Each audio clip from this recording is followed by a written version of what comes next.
Planet of the Apes. So I look on the iPhone app, and it says, okay, take me to this one. And the guy goes, okay. I goes, is that in a good neighborhood? He's like, oh, yeah. Guy barely speaks English. He takes us there. We get out, and we're giggling. Oh, we're going to see Planet of the Apes. We walk into Planet of the Apes. We walked into Africa, dude. We walked in the door, and there was no white people. I did not, nor would I ever say that black people are apes, but it sure fucking sounded like that. And I immediately afterwards said, that's a racist thing to say. Planet of the Apes wasn't even in Africa. I was just saying, there's a lot of black people there. I did not, nor would I ever say that black people are apes. I was just saying, there's a lot of black people there. I did not, nor would I ever say that black people are apes. I was just saying, there's a lot of black people there. There's Uncle Joe, and his brain is kind of slow at the junction, racist junction. There's an old saying that when you're in it up to your neck, that's the time to keep your mouth shut.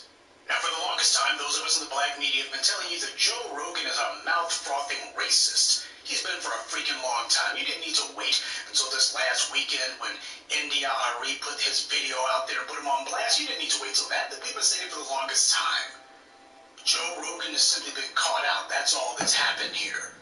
Oh, he likes to throw the N-word around. Yeah, all the time. Oh, he likes to tell jokes about when he went to Philadelphia. He went to a predominantly black movie theater, and it was Planet of the Apes because there were all these black people there. Rogan is racist, and he can't deny it. You heard it yourself. I was saying there's a lot of black people there. Which is exactly what he claimed that he didn't say, remember?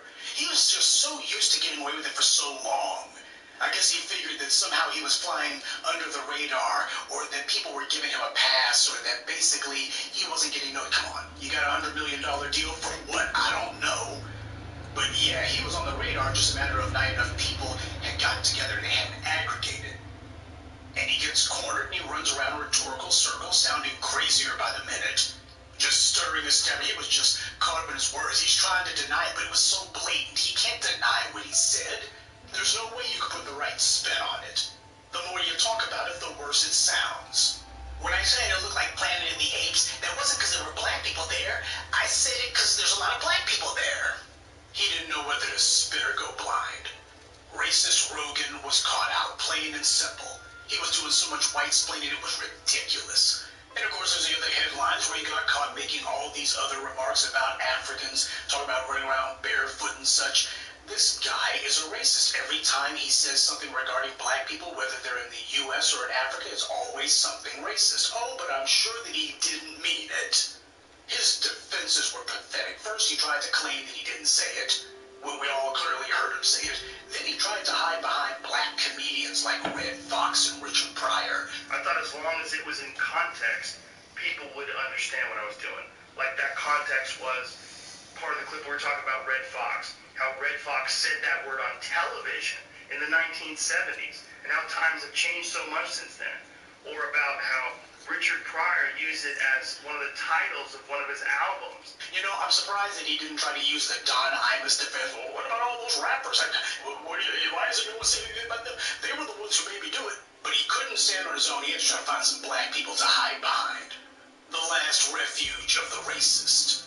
He tries to blame the people that he was being racist against for his racism. Trying to claim Richard Pryor, he had a comedy album with the N-word in its name. That was in 1974.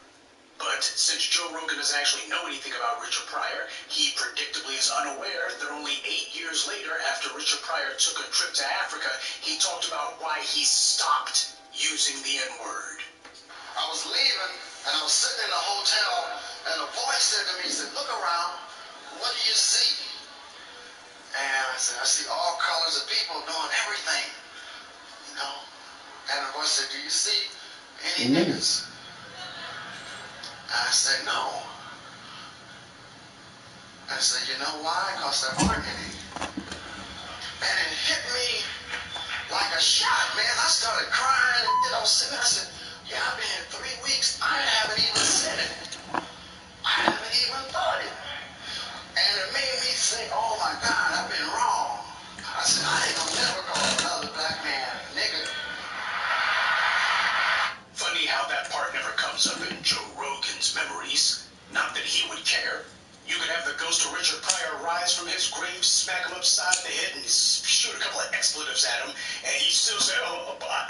didn't remember.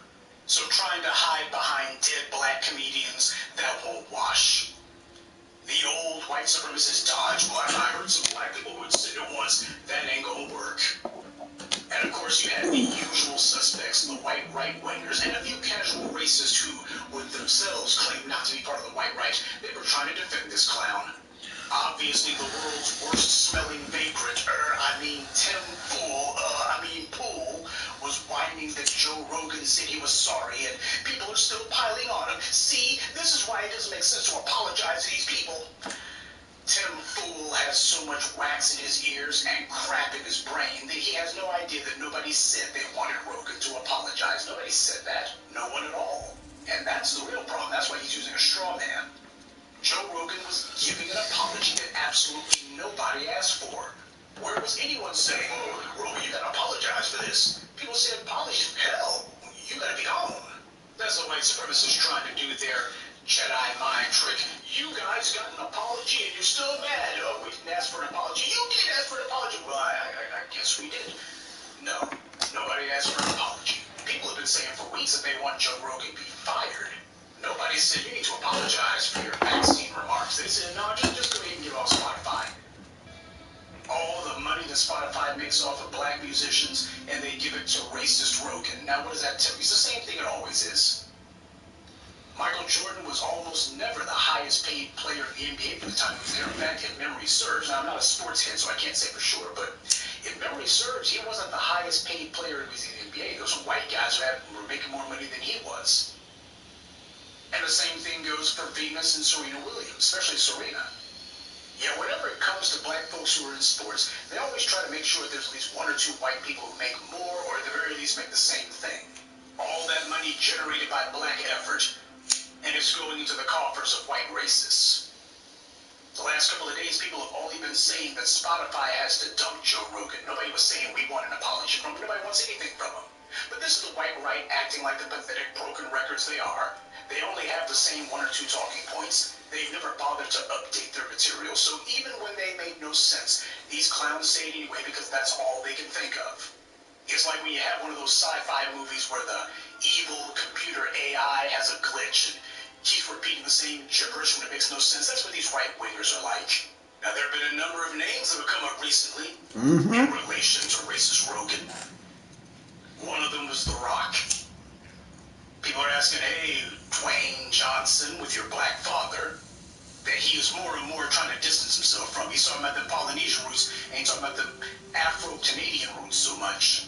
You had to have Don Winslow, a white man, going on Twitter telling this guy whose father is black and who likes to claim that every chance he gets whenever he's in front of us, he has to remind this biracial black man that, hey, look at all this N-word stuff that your buddy Rogan is doing. When he realized that this controversy wasn't a tempest in a teapot, and that Joe Rogan was now going to be more of a liability than an asset, all of a sudden Dwayne Johnson's doing 180. Now he is. Because the controversy ain't dying down, and people looking at him funny now. Now that people looking at him, all of a sudden, I suddenly realize I can read. And in yet another example of why washed-up rappers from the 90s need to stay in obscurity, Willie D, and I'm convinced that D stands for dumb, his pictures with Joe Rogan have come back to haunt him, and all the praise and defense that he's been giving this clown. Oh, well, Joe Rogan, he ain't no racist now. You better, I'm trying to get my next mixtape on Amazon. I need some people to buy this thing. Willie D went from writing songs about coons to being one. So you got some black folks who apparently want to use Joe Rogan's platform basically as nothing more than any other podcast, but this is why you've always heard me say that we don't need to be chasing up behind any black celebrities. A lot of black folks think that if you glom onto or get the support of some black person who the white media is talking about, somehow that's going to boost your profile. Not by very much, and not in ways that you would want. The problem with these black celebrities who are trying to be in or who might marginally be in the cheese and croissant circuit is they don't move the same way we move. They're not doing the same things that we do.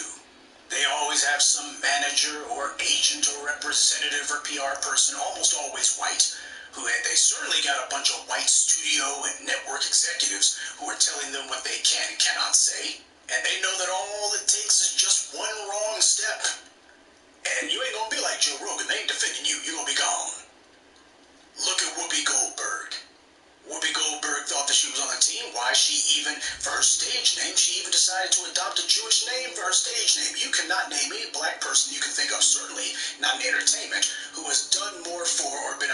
representative of the Jewish people than Whoopi Goldberg.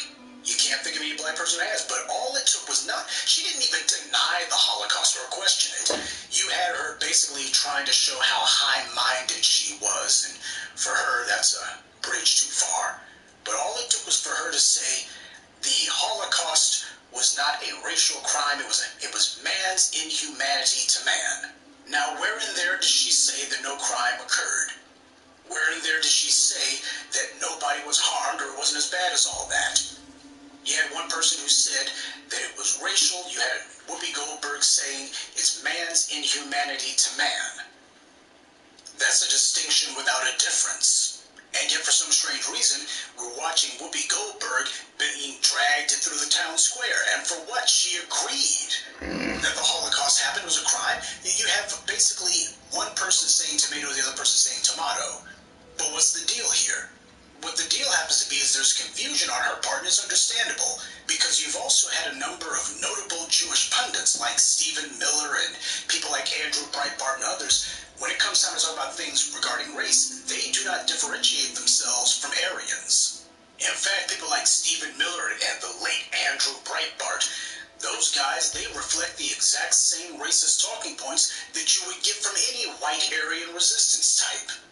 So why is it then that Whoopi Goldberg's the one getting dragged? See, Spotify is still trying to decide what, if anything, ought to be done about Joe the racist Rogan. But as far as Disney's concerned, they know full well what could have been done is have Whoopi Goldberg give a statement clarifying, quote-unquote, bring on the head of the ADL or whatever other Jewish organization you want, give them a segment on The View. I sincerely doubt that they would say no. Whoopi Goldberg gives a mea culpa and that's it. And the problem happens to be with not doing it that way, you've made it where the most high-profile black entertainer who has been doing everything that she could to represent Jewish issues and Jewish identity in her own right, now you're going to have a lot of black folks who are, instead of doing the we will agree with what it is that's being said, these black celebrities being who or what they are, they're walking on eggshells as it is, they're terrified of their own shadows, they're just going to decide they're not going to say anything whatsoever. Nothing whatsoever. So Joe Rogan has the full support of Spotify. No matter what he says, he's got their support. Whoopi Goldberg, she ain't got ABC support. Joe Rogan has a long-standing history of racial tirades and slurs and mockery. We don't stand by Joe Rogan. Meanwhile, Whoopi Goldberg, who has done more than any other black celebrity or black person you can think of, including Sammy Davis Jr., to show her solidarity with the Jewish community, she's getting horsewhipped and people aren't even really sure why it's happening, just that it is for some reason. But part of the reason why this is happening probably has something to do with the fact that this is the same ABC that was forced to have to dump Roseanne Barr.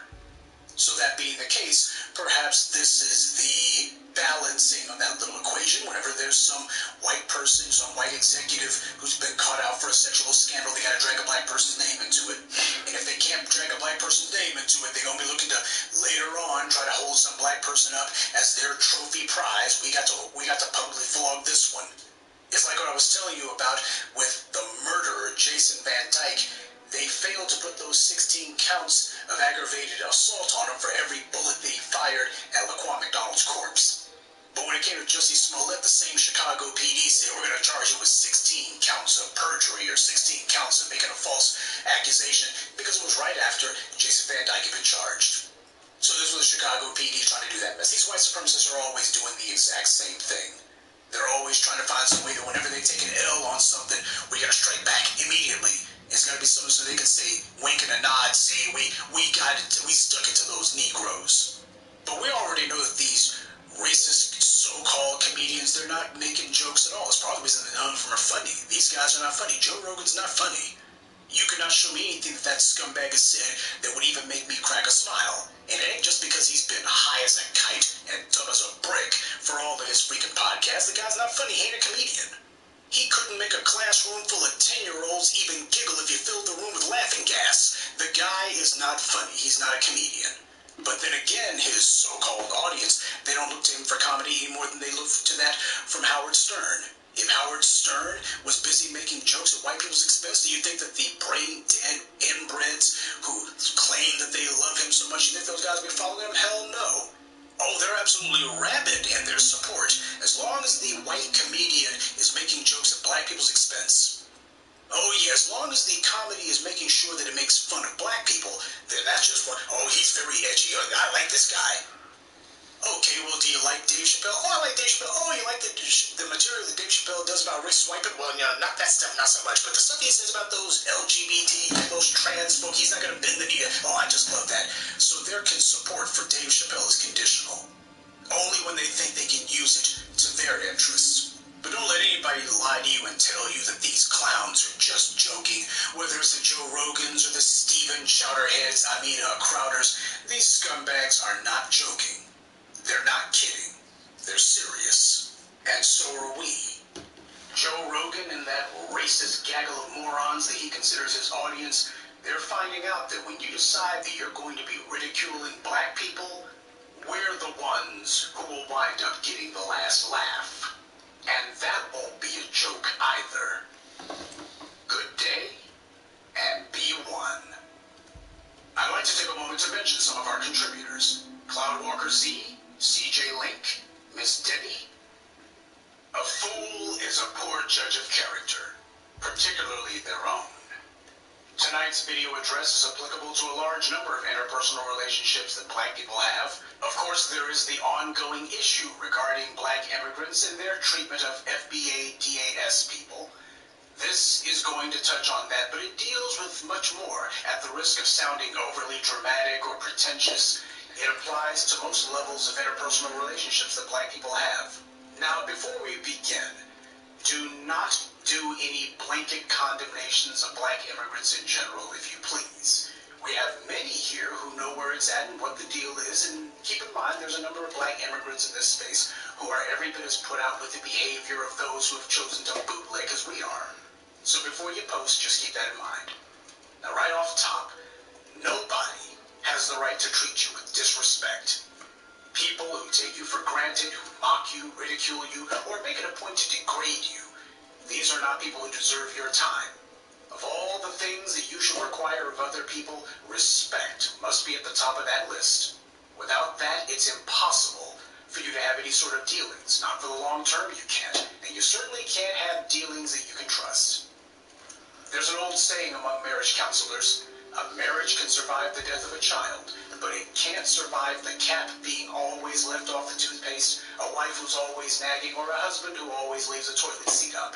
In other words, it can't survive disrespect. Well, what's true for the individual is also true for the group. Don't let that one fly over your head. As an example, I've been catching a little bit of flack for some of the comments that I made regarding Kristen Clark. You'll recall she's the Jamaican immigrant who went to court last Monday and lied, saying Ahmaud Arbery's family had approved of a plea deal with his killers, when in truth the family opposed any sort of plea deal. And then, even after admitting to this, Kristen Clark still told the judge to approve of the fraudulent plea deal anyway because she felt that it was the best way to heal. A blatant slap in the face to Ahmaud Arbery's family. Now, some of the immigrants, foreign flags, got in their feelings about that. The white media, by the way, they were the ones who identified Kristen Clark as a Jamaican immigrant. But I noticed none of the people who called themselves heaping scorn at me and throwing insults at me, they didn't seem to mind the white media pointing that out at all. So if the white media points out someone's Jamaican heritage, that's fine. But if somebody else, especially somebody whose ancestry goes back to slavery in this country, does it, then all of a sudden it becomes wrong. I wonder why one would be considered threatening when you got the white media, who is the mouthpiece of white supremacy. They do it, and that's not threatening for some reason. The black immigrants who are on code, they don't have a problem with it at all. But the ones who only want to have one toe in the pristine waters of black empowerment, but who already know that they can't swim, they're all butthurt over it. Well, I've got something to say about that. In fact, what I'm saying is not merely about the Kristen Clarks or the Candace Owens, but just for people in general. It's about respect. Respect is the bedrock of any relationship. And disrespect is a cancer that will eat away at any relationship, no matter how good it might seem. Disrespect destroys. It kills. Disrespect makes it difficult for people to stand your presence. It makes it impossible for them to want to be around you. Take note of the things you say and the things you do. Perhaps you've done some little slick mess from time to time, and the person you've done it against didn't make it into a knockdown, drag-out fight on the spot, but they've told you about it. And if these acts of disrespect go on long enough, they'll make sure you get a receipt. I've met a lot of people in my time, and when I see someone who's self-destructive, well, as Mr. Harvey, aka Your World, says, I give them a wide berth. We have a lot of chronic insecurity in the black community. It's just absolutely rampant. And I'm not just talking about idiots like the Fraud or the A-Ducks crowd. It goes deeper than that. It's broader than that. It's everywhere. Places where it shouldn't even be. When I see someone who makes it a point to run their mouths about all their business, that's someone who can't keep a secret. And as a people who are under siege, we can't allow any blabbermouths. One of the core principles of my philosophy regarding resources is that nobody's supposed to know what you're holding. Sam Walton was one of the richest men who ever lived. But you wouldn't have known it by looking at what he chose to drive to work. You see, true power doesn't advertise. Some years ago, I read an interview with a novelist, and the novelist said that he was having a conversation with a friend, and he asked the friend, do you believe that there are people who can walk on water? And his friend said, yes. And then he asked his friend, well, do you believe that there are people who can fly? And his friend said, absolutely. And the author said that he asked his friend, well, why don't they show us? And his friend replied, why would someone so advanced that they can defy the very laws of nature and physics itself care to show you that he can fly? And he's absolutely right. Do you see human beings taking out the time to try to teach the Cocker Spaniel, here's how we build airplanes, here's how we do this stuff? It wouldn't make any sense. Power of a necessity requires discipline. And somebody who suffers from diarrhea of the mouth has the very opposite of discipline. Now, immigrants tend to be very humble when they get off those boats. And the government puts them in black neighborhoods. They don't brag about anything. Not at that time, they don't. When they first arrive, why, it's humble pie all day. But the second that those government programs that we fought for and those social initiatives that we fought to establish, and in many cases actually bear the names of our lawmakers, as soon as those immigrants get a chance to tap into that, they'll be the first ones to start lecturing us about how much better they're doing. And before any of the immigrants decide to give the typical denials, keep in mind, you know as well as I do, you also see this at the individual level too. But why is it that you have some of these immigrants who, first time that they get two nickels to rub together, all of a sudden they want to go to the very people who they were among when they had nothing, and those are the people who they want to call themselves rubbing it in the faces of? What are they trying to prove? And to whom? People who are prone to disrespect, they're that way due to an inherent insecurity. And the reason that they always seem to be coming to you to try to let you know about it is because they see something in you that makes them insecure, something that they've always seen. What they're telling you is, I've always felt insecure in your presence. Greatness doesn't have to brag or boast. Greatness simply is, and lets everyone else sing its praises. The person or group who puffs out their chest about how great they are, they're looking for validation, and it's the people that they're running up in the faces of who they want the validation from. And it makes these people's insecurities exponentially worse when the people who they want the validation from really don't make it a point to reach out to them at all. And these insecure people notice that. They understand, even at a level that they're not willing to admit, they understand they're trying to get you to say, oh, you're doing just so well. Meanwhile, you could care less what they know about you at all, and it becomes obvious to them after a while you would prefer to keep it that way. What makes this particularly galling is that the people trying to run us into the ground wouldn't have what little they've got if it were not for us. They wouldn't have the opportunities that we provided, nor a wealthy country to immigrate to, because it would never have been built until they arrived. And when they come to our neighborhoods, we help them out. So-and-so who needs food, some aspiring DJ who needs a mix board, we give people the hookup. We provide them with a place to stay. We bootstrap their first business ventures from our own pockets. We get them going. They eat off of what we made possible. Oh, but then they have the nerve to turn around and tell us they did it all by themselves, that we did nothing, and why? Whatever you Negroes in the hood have, that was actually because of our immigrant group. Our immigrant group made opportunities for you. Whenever you have some liar who comes to you claiming that your opportunities were the result of what they did, you're supposed to be demanding the receipts. What you'll find very quickly is they don't have any. But that's the first thing that disrespect requires. It requires that, first of all, you start off from a false premise. You have to. They're walking on the path we made and the bricks that we laid. We gave them their come up. And how do they respond? They disrespect us. They claim credit for things they didn't do. They suddenly catch a case of selective amnesia, and they boast about whatever consumer product they bought with the money we made possible, and they constantly run to us, insulting us and mocking our people. Why do they do that? Why would anyone do that? Because they recognize we have self-confidence and they have codependency. That's why they're always looking for someone to be impressed with them. They want someone to validate them. But notice how they don't make it a point to run into the face of white society doing that. Because none of their twos and views and the gold nickels in their pocket would impress the dominant society. They only try to brag about that with us. But if they can't resist the urge to disrespect us, then why is it that they want to make sure that they're in our face telling us whatever it is they claim that they're doing that's so big? Because they saw things in us that made them to feel insecure. So they're screaming and yelling at us to look at what they've got, look at what they did, oh, look who we got in this political office, or who it is we got on this TV show. They want us to reassure them, as if they can somehow receive our self-confidence through osmosis. Now, if you got a collective or an individual who chooses to behave that way, they can't tell people not to trash them or mock them when they inevitably lose it. Because insecurity and failure go hand in hand. They're flip sides of the same coin. People are cyclical, both as individuals and as a group. Let's look at the individuals and how your routine says a lot about you. This might sound a little bit out there, but follow me here. Big data. That's how Google and Facebook, Meta, make their money. They take the information from all of your clicks and keystrokes and all of your cell phone information that they use their apps to track you with.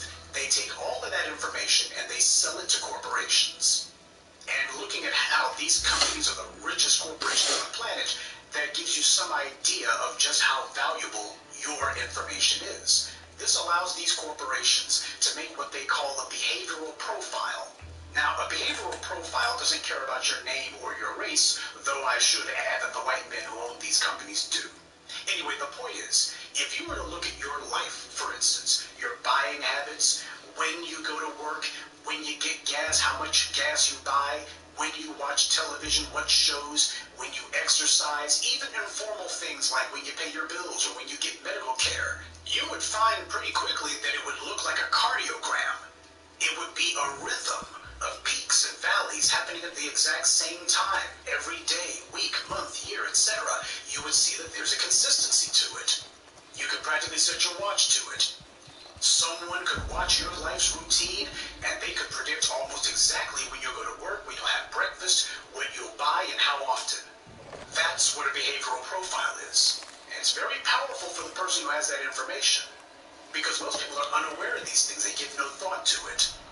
Now, if something were to happen where there was some sort of change in that pattern, something to disrupt that rhythm, then that could have profound significance. If somebody's got a pattern of self-destructive behavior, then it doesn't matter how high they climb in politics, nor how much money they have, or how accepted they think they are by the dominant society. That person is inherently unstable. They'll seem to do well, then fall flat on their behinds, because that's that person's cycle. Boom and bust. Most people, of course, who are like this prefer to think of themselves as exactly the opposite.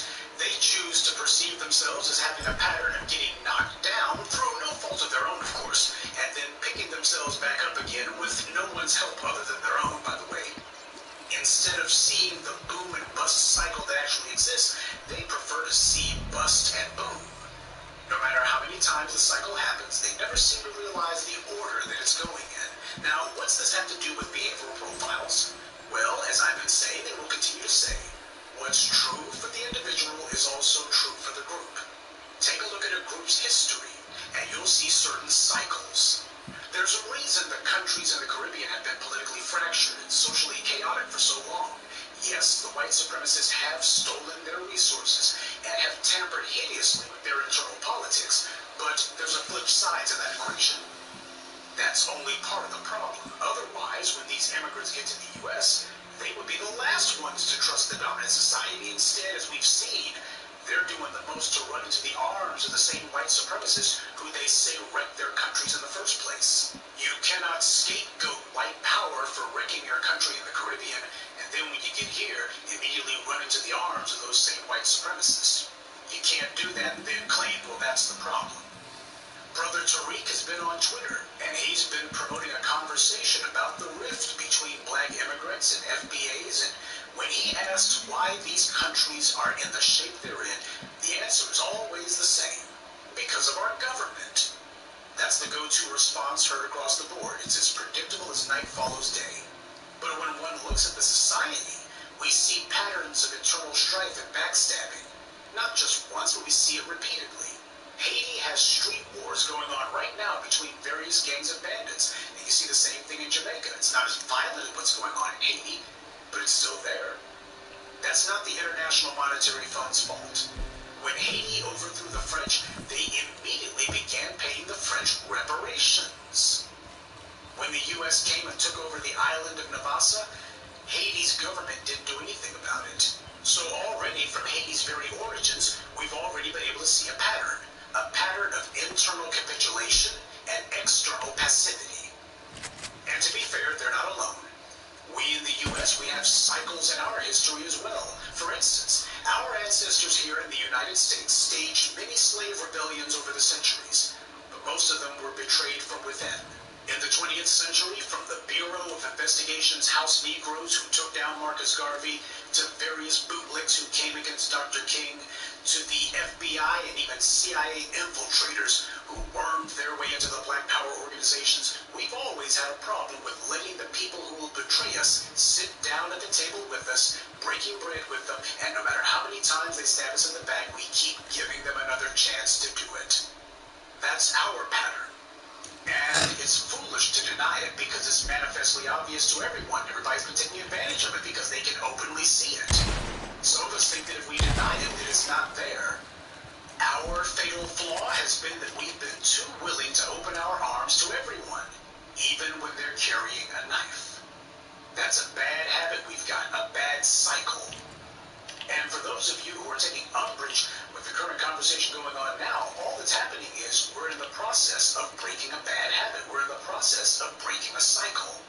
We have to go from repeating this vicious cycle to enacting a virtuous cycle. We, as DAS FBA, have absorbed a tremendous amount of abuse and harm from other groups, and yes, that includes black immigrants. The world likes to say not all, but enough. Few things say as much about a group or an individual as how you let other people treat you. When people have been told their behavior is disrespectful and they just keep on doing it anyway, the solution isn't to keep telling them that they're being disrespectful. They heard you the first time, and the 5th time, and the 12th time. When someone has a track record of habitually disrespecting another person, when that other person flips the script, they're not in the wrong. You are. People are human beings. Shocking, I know. We have thoughts, we also have feelings too, and we act on both. We also have memories, as individuals and as a group. I keep repeating that phrase over and over again so the people who wonder why we're taking such a hard line on this understand and accept that it wasn't just one thing that brought us to this point. No matter what some people may try to tell themselves, we didn't get to this point overnight. It wasn't the result of one particular event or one particular person or one particular string of circumstances. This was always here. It's been here for a while now. Now, what didn't exist until this point was a critical mass of black people who were finally fed up enough of the status quo that they would decide to speak their minds as a group. That is different. Having a platform that makes it where we can aggregate all of those voices in one place. That's what's changed. The 20th century was the 100-year experiment in Pan-Africanism. But the problem is we discovered that it takes two to tango. And while we in the U.S. were willing to unite with all Africans, it became very quickly clear that the rest of the African world wasn't looking to unite with us. In fact, a lot of them were simply looking for a way to make themselves feel superior to us, whether there was any basis for it or not. We're talking about black empowerment, and they're talking about look at me. We'd spent 100 years saying that all black people are brothers. If there was anything white supremacy taught us here, it didn't care what tribe you came from, it only cared about the color of your skin. And we tried preaching that evangel to as many black people as possible. And what we found was that the majority of black folks around the world weren't trying to hear that. We kept repeating slogans and mantras like the same slave ship that dropped you off in the Caribbean dropped us off in the Americas. And while these observations were undeniably true, it was also undeniably true that we were the only ones who were serious about that. Well, the 100-year experiment is over now, and we're able to put away our lab equipment, take off the lab coat, and render a final report. Experiment abandoned. A test tube can only blow up in your face so many times before you decide to quit. The problem is that there's no real enforcement mechanism when it comes to respect. It's a mutual agreement between two ostensibly honorable parties. Take the Italian mafia as a case study. They were smart enough to realize that fighting each other in the streets was a losing proposition, so they established the commission. The 5 families started putting their heads together. Without a commission, there was nothing to stop each and every conflict from turning into a war in the streets. And that's fine if the only thing that you want to do is be shooting at people. But if you're trying to build a business, trying to build a life, then perhaps you want to find other ways to deal with the occasional difference of opinion. What the commission established was a framework around which these guys who had formerly been trying to kill each other could finally sit down, and when it came time to talk, they could talk, as opposed to get out the guns and kill each other. They started making a lot more money, and law enforcement found itself basically having to bow to the mob. Now, what needs to be remembered is that the only thing that held the commission together was respect. If the men who ran the commission behaved and operated like the street thugs they governed, then they wouldn't have lasted very long. You didn't hear about members of the commission coming in and saying, hey, Vito, take a look at what I got over here. Look what I'm doing.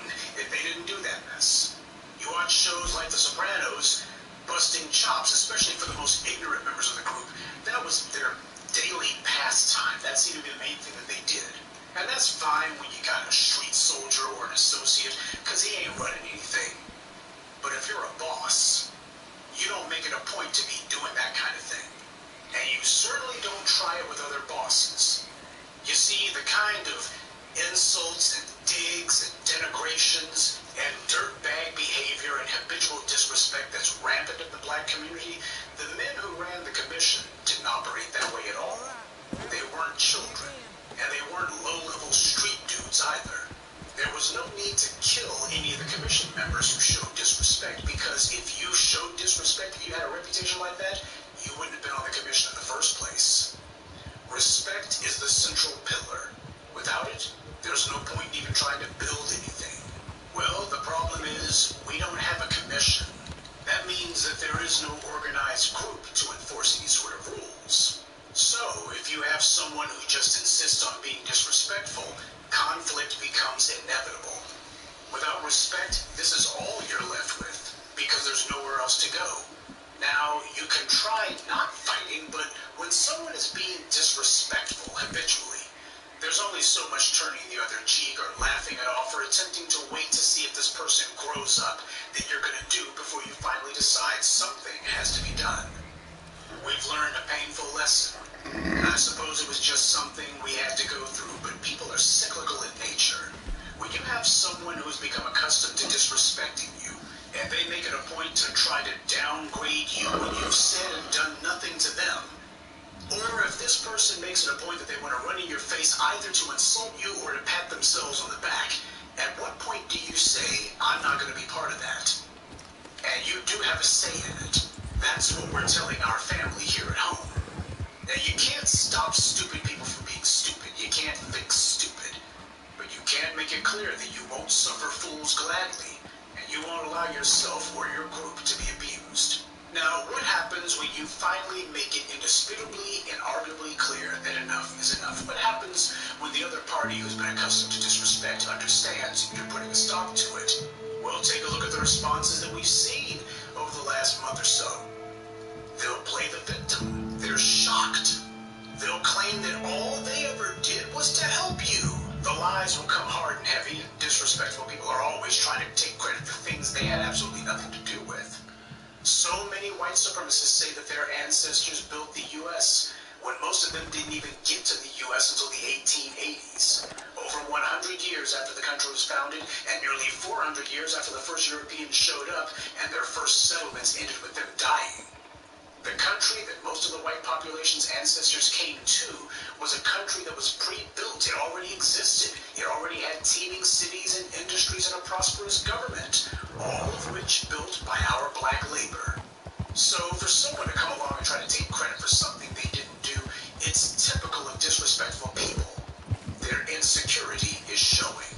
Same way that whenever you look at the genres of music that black people made, practically all American music comes from black people. And yet it doesn't matter if it's jazz, rock and roll, R&B, hip-hop, or what else. You always got somebody trying to say, oh, no, that didn't come from you. Our people did this. Then how come your folks weren't doing it at home? You know, we can track these things. We can actually find the origins of these things because they occur easily enough. We can track it to the day. Why do you hear these other groups telling everyone created rap music? Well, except for the foundational Black American /DAS community. Apparently, we didn't create it at all. So Jamaican immigrants created it, Haitian immigrants created it, white people from Europe created it, Jewish music executives created it, even Asians created it. Why? Everybody had a hand in creating it. Everybody was responsible for the creation of rap music, except for black people.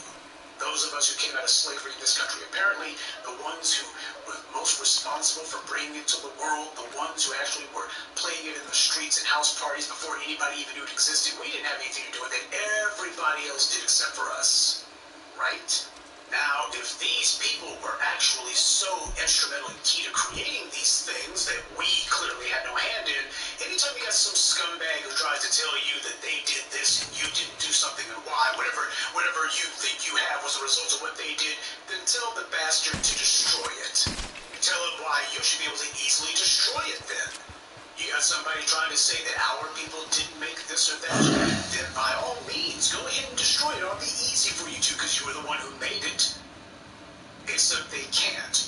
We, however, can easily destroy it simply by walking away because without us, we take away the pulse. We're the ones who breathe life into these things. Without us, they would wither and die. What people call American culture is actually black people's culture, specifically those of us who came out of slavery in this country. And you got some people who are trying to imitate Europe.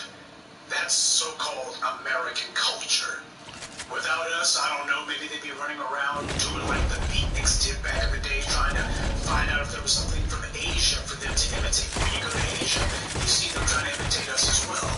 So without us to make sure that the music forms that we came up with, not to mention that the lingo and slang that we created to make sure that it maintains the heartbeat, without us being there, it would shrivel up and die. Because these other groups, they didn't create it, hence they don't know what comes next. There's always a big problem that all of these suburban white kids have had whenever you have some white company that calls themselves trying to make them to the next big thing. You can give them a platform, but you can't give them legitimacy. Miley Cyrus could run around calling herself twerking, but that freaking looked like she was having a full-body spasm. I don't know what the hell to call that mess. It's like somebody who's only heard a song one time, but then they're going to call themselves repeating it. They don't know the lines. They only know one verse, usually part of the chorus, but they don't know what comes next. You didn't breathe life into something, that means you don't have the power to take it away. The only thing that you could do at best is repeat it very poorly. But you don't have the ability to kill it. And if you do, then by all means do so. All these other groups who are telling us about what it is that they built, that black people are just imitating what they did or eating off of them or what have you. Anytime somebody does that, tell them in that case, then go ahead and kill it then. Go ahead and put it out of its misery. Because you got all these black people who are calling themselves glomming onto it. Go ahead and kill it then. And make sure you stay away from us when you do, because that way we won't be there to call ourselves leeching on to whatever it is that you make next. So go ahead and do it. Go ahead, pull the plug. Nobody's stopping you. Disrespectful people are an insecure people. They always need you, not the other way around. The reason they try to brag to you is because they want you to think that they're a success. They need you to validate them. You have something they don't and will never have, something that makes them feel insecure with themselves. Because it's not as if you've been running around asking them to validate you. We never made it a point to tell the Africans the plain, simple history that we are the most oppressed people on earth, and yet we did more to liberate and empower ourselves and every other group of people on the planet than they did for themselves in most cases. Whenever non-black people talk about blacks, we're the ones they're talking about, not Afro-Britons, not Jamaicans, not Haitians, nor even Africans in almost all cases. They're talking about a small handful of folks right here in the U.S. Whenever non-black people say black, we're the ones they're talking about. And yet, we never lorded this over any of them. In fact, we did the opposite. We dismissed and denied any distinctions between ourselves and them. Whatever we accomplished, we held it up as being an accomplishment for all black people all over the world. For the black immigrants and those outside the U.S., they did the opposite. Most of this is garden variety envy and jealousy. They feel as if they're living in our shadow, but we didn't put any shadow there. We told them repeatedly that we're all on the same team. So the question is, why wasn't that good enough for them? It would have been one thing if they had merely said, well, we're trying to establish our own particular identity in our own right. That would have been one thing, but that's not what happened. They went way beyond distinction or distinguishing here. They decided that they were going to make abusing us a full-time job. We kept trying to wave that Pan-African flag, but as you can see, people's arms have gotten tired. We could only bang our heads against that particular wall for so long before we finally decided to stop. So yeah, there's a rift now, and how is it going to heal?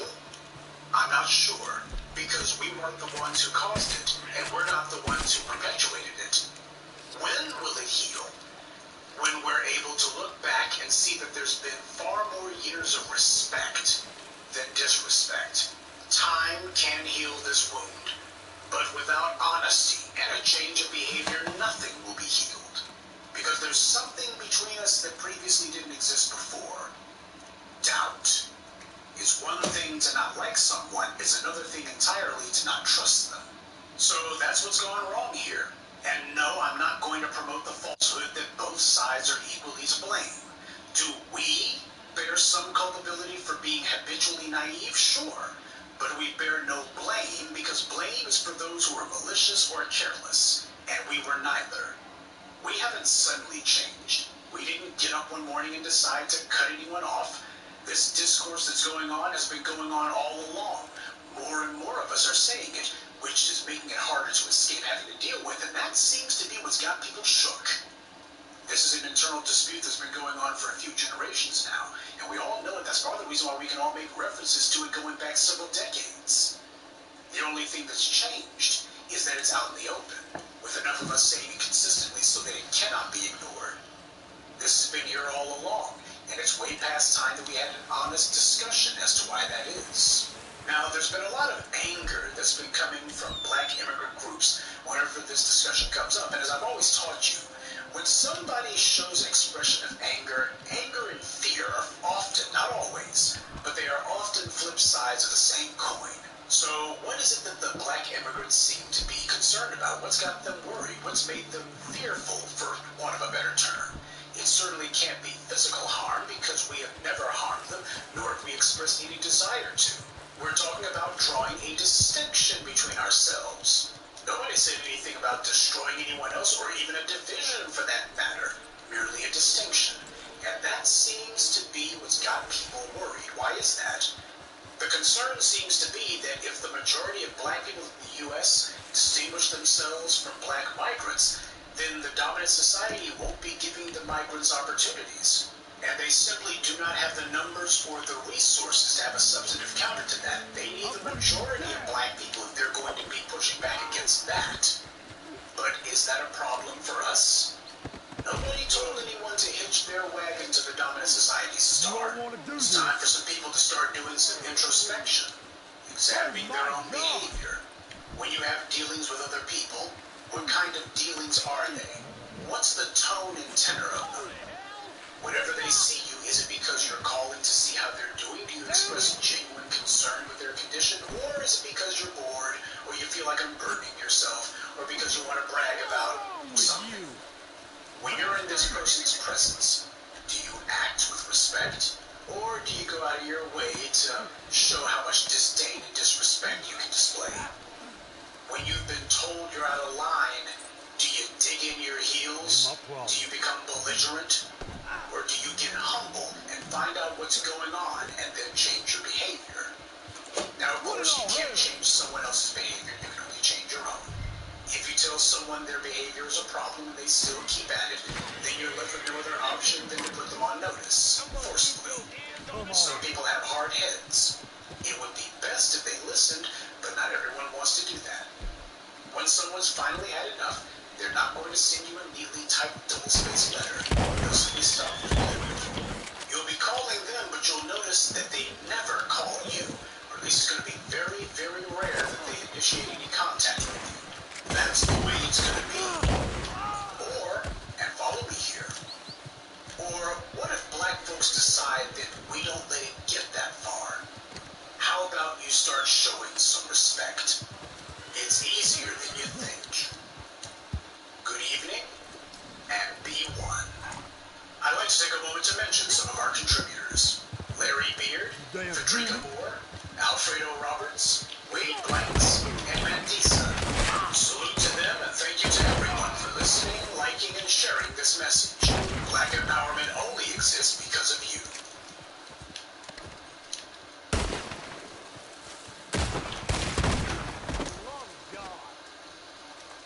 There are people who don't like reality, and then there's people who are waging a war against reality, not merely denying it. They're waging a full-scale Normandy invasion on reality.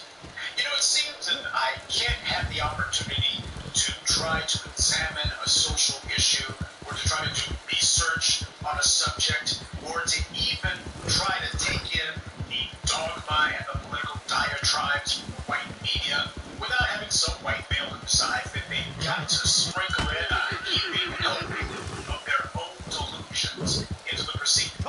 See, there's no subject that they feel is inappropriate for them to bring their bizarro world, twisted, parallel universe into the conversation. And it makes it where every topic gets poisoned by this pathological need to turn conversation, just mere conversation, into a platform for denials and deception. Take police shootings, for example. When people talk about police violence against black people, we need to stop being so general. Let's call it what it is. White male violence. Because that's the issue. Mass shootings are not about men, unlike what white liberal media will tell you. It's about white men. Me Too isn't about men either. It's about white men. When you say toxic masculinity, you're talking about toxic white masculinity. Damn unit. The financial crisis wasn't about unscrupulous corporations. It was about unscrupulous white corporations. The only ones who have the power to carry out any sort of group misconduct in society and get away with it to the point that it becomes ingrained into the society are white males. Black males, on the other hand, are constantly hounded, harassed, they are constantly corralled, locked up when they committed a crime at all. And the very people who call these lies, who tell these lies in order to keep black people under constant persecution, are the ones who turn around and say, why, we're not doing anything at all. There's a duplicitous media that never reports any of this, never tells the public the truth. And any time the subject is raised, this media attempts to explain all of it away under the guise of, well, it's just crime. It's never white crime, it's just crime. And when that fails, this media tries to distract and deflect. People complain about the media all the time, but the media's corruption isn't about the media in total. It's about the white media. You see, that's the reason why I call them that. I did a video some weeks ago talking about the dangerous habit, the deadly consequences of using the wrong words. And the reason why I felt the need to give that little video essay was it's important that we call things as they are. So when I talk about the media, I talk about the white media. And some people might wonder, why do you call it the white media? Well, why do they call the black people who are in media the black media? Well, it's because, it's majority Negroes who they're trying to appeal to. Well, white media's trying to appeal to an overwhelmingly white audience. In fact, they're not trying to appeal to black people at all. So, if your target demographic is defined whether you are media or black, white, etc. media, then why can't I call them that? But I also call them white media because of who owns it, who controls it, who's in front of the camera. They're white top to bottom. I don't really talk about the old would-be black media. White surrogates is what they are. Mainly because these guys are owned by white people. Or they're owned by black people who are desperately trying to curry the favor of and cater to white people. Take the police's race war against black people as a good example of why the white media is so damn insidious. It's simply a fact, and an undeniable one, that it's racial and indefensible, these killings of black police. But here some of the pale males come along anyway using the same old pathetic talk. It's obvious that their rhetoric hasn't helped the police in one bit, but this is the only play that they have. It's the only trick the white guys seem to know, so this is what they do. They blame the police victims, and when they can't blame the victim, they instead say, well, if only black people didn't commit crimes. Well, nobody commits more crimes than white people. I pointed out to you how the Bureau of Justice Statistics had documented that over 70% of those arrested for crimes are white, and yet white people are not 70% of the prison population. So what does that tell you? I pointed out to you over and over and over again how all of these white males are allowed to get away with crime after crime after crime, serious, hard felonies, and the police do nothing, the authorities do nothing, the media says nothing, the white public does nothing, until they go and commit some unspeakable crime. Just last week, I told you about Gary Wayne Lindsay murdered 4 children, and how this guy had already been arrested for arson, setting fire to his own girlfriend, former common law wife, whatever you want to call it, house. This guy was arrested for just a freaking raft of crimes, and yet this man was never made to do serious time, even though he had repeated parole violations. How many parole violations you gotta have before they finally lock you up and throw away the key? See, if you're black, they would just throw away the key with a jump. If you're white, there's a revolving door. Thomas Latanowicz, who went on a 120-crime spree across Massachusetts before he finally killed a cop, and I guess for the white authorities there, that was last straw. Dylan Roof, who had been caught for drug possession, but the cops let him go, and the FBI let him have a gun. Yes, when it comes to white criminality, you want to know why there's not so many white people in jail? It's because there is deliberately an entire system of escape hatches, firewalls, and safety nets there to make sure that any white person accused of a crime has all of these roadblocks and stumbling blocks and impediments are set up to make sure that either the charges don't stick or that they're going to be bogged down or otherwise they're going to be reduced. Every effort is made to ensure that if a white person's accused of something, then it's going to be very difficult to actually get the person to trial. And get the trial, well, just charging them with a crime is overcharging. Meanwhile, if you're black, like Bill Cosby, all they have to do is say you had a date with a white woman, that was rape, in fact you drugged her. Keep in mind, Bill Cosby was not really accused of having drugged Kitty G, Andrea Constant, and yet that's what people believe he was convicted of. He actually wasn't. See, this is the reason why we got this white media that persist in repeating what the white guys want to hear. The white guys want to hear basically that they're going to be protected. There is an apparatus out there that's going to lie on their behalf and going to tell everyone they're just law-abiding, square-dealing guys, when in fact they are the core of America's problem. Nobody commits more crimes than white people, not merely numerically, but per capita. But the white media won't report on this reality. They categorically and deliberately ignore this fact. White people are erased from the crime blotter of the nightly news unless they shoot up a school or something. In other words, unless a white person does something in public that is so egregious that the white media can't contain it and can't cover it up. That's the reason why they got to report on these school shootings. Because that stuff happens publicly. Everyone can see it. They can't hide it. They can't minimize it. They can't whitewash it. They can't decide, well, in other news,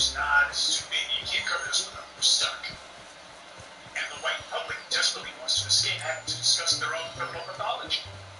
According to the Washington Post, a white supremacist rag to be sure, there have been 480 people killed by police this year alone so far, with 89 of the victims being black. So even though I'm sure that the Washington Post got lowball figures. This is from a racist publication which attacks black people. But nonetheless, even if you believe what they say, we are still left with 13% of the population being 19% of those killed by the thugs blue.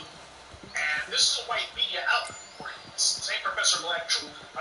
This is a white media outlet who attacks black people regularly, having to go ahead and say black people are 1/7 or so of the population, but 1/5 of those killed by the police. And of the blacks who were killed by the police, only about half actually allegedly had a gun. I say allegedly because the truth of the matter is, we all know what the hell police do. You saw what it was that Michael Slager did to Walter Scott. Killed the guy and then decided to drop his own taser beside him. And by the way, the police, that would count as Walter Scott had been killed with a weapon. So if we believe the police, and we should not, then even though we know that they're lying, they have also been dropped pieces and such, or they just lie and claim that so-and-so had a gun, but we can't actually find it, got lost in evidence or something. Even if you go with the police's stats, only about half of the black people who were killed by the police allegedly had a gun. The other half didn't. They even killed someone, according to the Washington Post, who had a toy gun, and they killed 5 people whose weapon status is unknown. Now think about that. How the hell can the police not be sure if somebody was armed or not? Because there's definitely no doubt that these black people are dead. It's not unknown whether or not they're dead. We can certify that they're dead. So why can the police not tell us? How can you have 5 people who police can say, well, we're not sure if they had a weapon. We don't know if they had a weapon. These statistics come to us from the police themselves, which is the same source, by the way, the FBI uses. And the police are clearly making this stuff up. Neither these figures nor the murderous bastards who issue them can be trusted.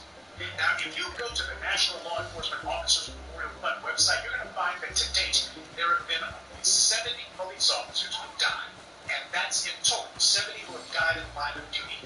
Out of the 70, only 31 of them were killed by firearm. That's less than half. The major causes of death for police on the job are traffic-related incidents or other causes. That's the major causes of death. That's the majority, not firearms. But dealing with the ones who died by firearm, every single one of those police was armed. Not one of them was unarmed. You can't say that how many unarmed cops were killed by black thugs? 0. Any cop or a black person allegedly killed was armed to the teeth. Guns, batons, pepper sprays, stun guns, you name it. So 9 unarmed black people killed by police this year alone, compared to 0 unarmed cops. Here's a little fun fact for you. Do you ever wonder why it is that during the beginning of the 20th century, in fact, starting in the late 19th century, that whenever it came to crime fiction, that you would have guys like Sherlock Holmes, who was not a cop. He wasn't an inspector for Scotland Yard. He was just a sleuth, quote unquote. Or you would have the American versions like Sam Spade and Philip Marlowe. Do you know why it is that in the late 19th century, up until about the post-World War II period, that there weren't any cops who were the subject of being the heroes of crime fiction? Most of the cops were shown as overbearing thugs and such. Do you know why that was?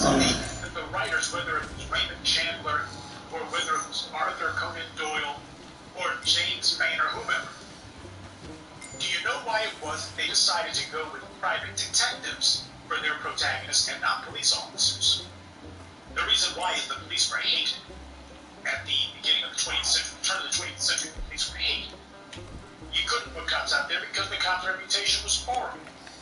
From New York to Los Angeles, the police were known as corrupt thugs. The way that they're portrayed in the Sam Spade movies, or those Philip Marlowe serials, or whatever have you, that's how the public saw the police. They were not held in high esteem. Sure, you could have the occasional magazine or what have you about the G-men, but that was the FBI. Mostly the FBI made their fame because they were running around gunning down gangsters. But this only helped to burnish the FBI's laurels. It did absolutely nothing for the standing in the public eye of basic police. So what changed?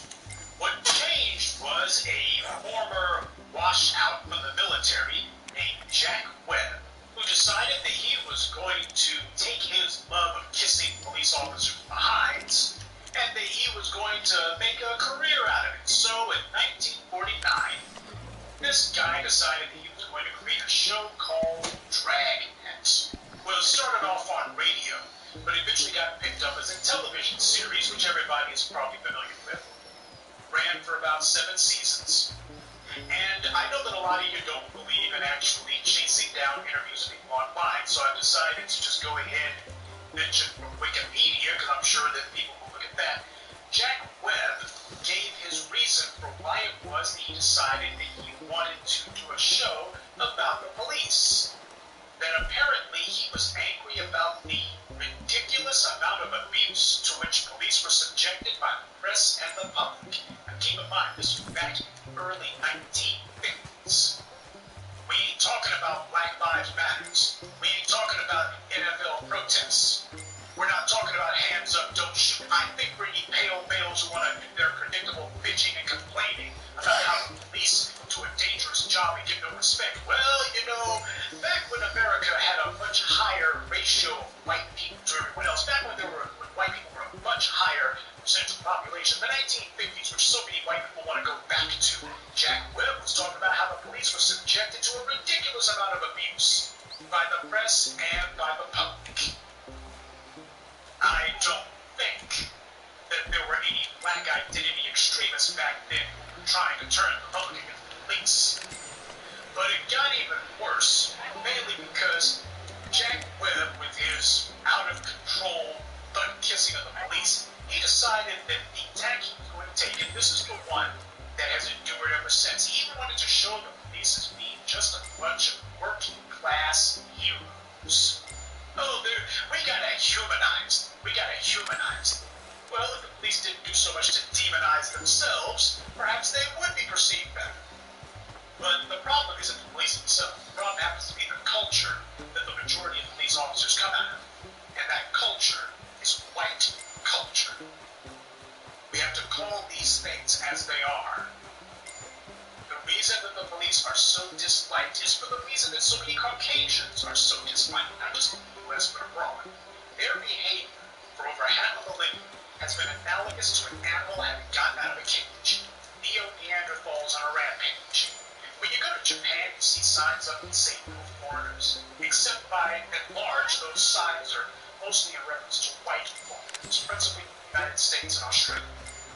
The white guys held power in an iron grip and largely still do, and that grip is slipping ever so little. They are hyper-aware because they're hyper-insecure about their position. They know their position is artificial. It's completely and thoroughly manufactured. It's not based on reality, and damn sure ain't based on hard work. It was based on slaughter. It was based on hard murder. They see the situation getting worse for them, not better. They had totally eliminated any competition. They buried the truth and murdered anyone who opposed them.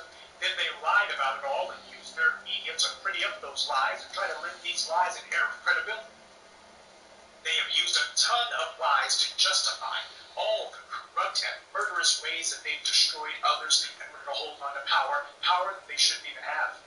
Now, while these lies are not necessarily being knocked down, at this point we can confidently say that the white lies are finally being challenged. They have the ability to control not merely what the public heard, but if anyone tried to start a counter-narrative, they had the ability for their media monopoly, their wholesale control of mass communication, they had the ability to misrepresent whoever the would-be challengers were. That power is now beginning to ever so slightly disintegrate, and just a little bit of challenge there is has been enough to change the game. Their talking points are falling, and they're not just angry about it, they're scared. They should be. All this pale male rage that you see is rooted in fear. That's where so much of anger comes from. When you see someone who is acting in a rage, you need to ask yourself, what is it this person is afraid of? I'm sure that some of you have seen the cell phone video of a young black man in a Baltimore clothing store with his girlfriend when some racist thug with a badge accosts this man and says, I want to check out whether or not you got a warrant. Like, what makes you think I got a warrant? Well, I just want to shoot. And even the guy's girlfriend's like, well, you didn't ask me if I got a warrant. How do you know that I don't? Why didn't you ask me? Why didn't you ask me if I got a warrant? The young man calmly objects to his racial profile and harassment. And if you see the video, you know that this white thug out of nowhere actually starts at the black man like he's going to hit him or something. The black man doesn't take the bait, however. The white thug's angry histrionics were fear, not any sort of genuine anger. He had messed up. He knew he had messed up. Now he was desperately hoping and he could just provoke this young man into doing something that would help to muddy the waters. Because white supremacists, they like to look for an excuse to help each other out. But it's a matter of you gotta actually have something. You can't just say on nothing. And this young black man wasn't giving this scumbag anything. You give the white thug some sort of basis that he can use, if only rhetorically, and all of a sudden you see the DAs and the local authorities saying, well, you know what, this black guy hadn't. And when the black man didn't take the bait, the white thug all of a sudden calmed down and backed off because he was trying something. He was desperate. It was obvious. Even though he did something so ridiculous that he has now made it where he is a laughing stock. And first thing you have is a lot of people saying, why is this bastard still at a job? In his typical pale male rage, he handed this black man excellent grounds to bring suit. White males have told themselves a ton of lies about everything. And they've been repeatedly swallowing and regurgitating these lies so long they bought into them. Or rather, they left themselves with no other option than to put up the front that they believe their own lies. Take movies as a case study. While we're on the subject, why did Hollywood not want to cultivate any black stars for over half a century? Because the Hollywood executive said, the white Hollywood executive said that audiences who read white people don't like black people.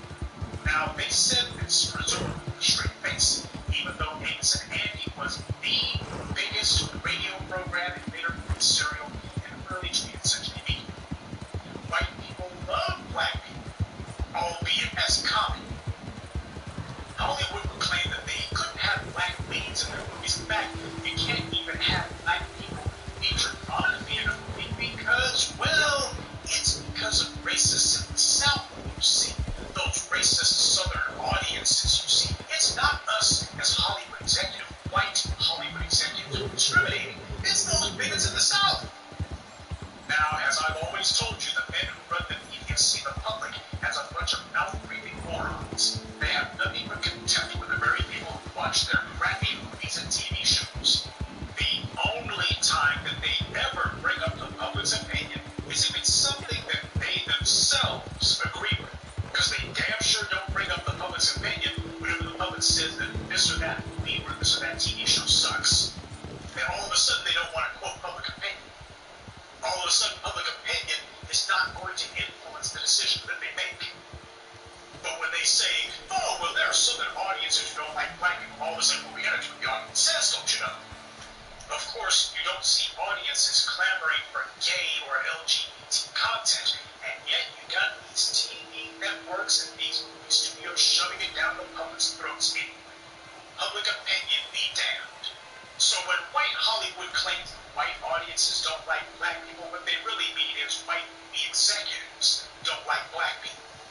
And that particular line of crap about how we can't have black people featured prominently in movies more or less went on until Eddie Murphy broke through with Beverly Hills Cop back in the 1980s. And then The Cosby Show.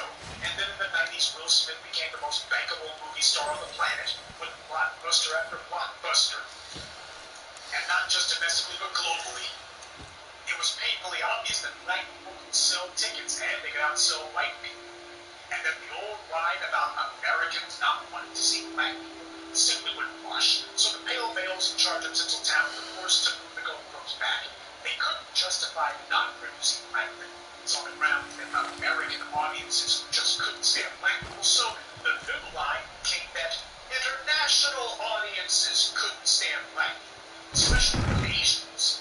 And you know how badly we wanted to let the Asian market. So you can't blame Hollywood for limiting how far black movies are distributed worldwide. You can't blame us for censoring black movies when they get sent internationally. You can't blame us for just not having pushed these movies into foreign markets with black. It's those Asians, you see, it's not us. You'll recall that even your white liberal pal Bill Maher said those very same words himself just a couple of years ago. They couldn't justify not making movies with black leads in the United States, but they felt that they could still justify not giving black-led movies an international release, which is where over half of Hollywood profits come from nowadays. And then came Black Panther. Now, no matter what you think of that film personally, and I've already told you where I stand, you can't deny that it was a runaway hyper success. And you also can't deny that it puts the lie to the idea that black-led movies don't sell. Black Panther dominated markets in practically every market that it went to. And the pale males can't deny that either. About the best lie that they were going to come up with in this case was that Black Panther only did so well because of part of Marvel Cinematic Universe. Now, even the white guys know that that's not true.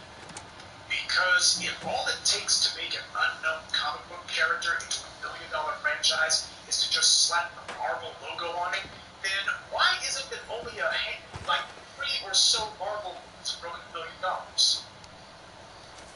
Why is it that only so few of them have broken $1 billion and most of them are teen movies? Doctor Strange only made about $650 million.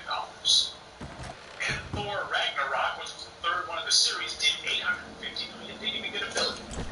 Ant-Man didn't do Black Panther numbers. Hell, Guardians of the Galaxy didn't do Black Panther numbers either. Those were teen movies.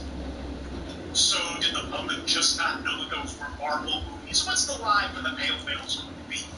The pale male line is that you can sell total crap. It's got the Marvel logo on it. Apparently that's the point that they think they're making, but that just don't wash. Black Panther didn't do marginally better than its white peers. Black Panther didn't do a little bit better than its white peers. It blew them motherfuckers out the water. Double its white peers. Now, I thought that Tinseltown was a Monday morning business, right? They look at whatever was hot at the box office over the weekend, and on Monday morning, that's what decides what movie is going to be greenlit next. So Hollywood is going to be pushing a raft of black-led movies with black filmmakers at the helm, right? Wrong. As far as they're concerned, we need to just let this one pass. And Agent DuVernay, with her stinking up the box office bomb a regular time, she helped to lead the charge on that one, doing her part for white paymasters.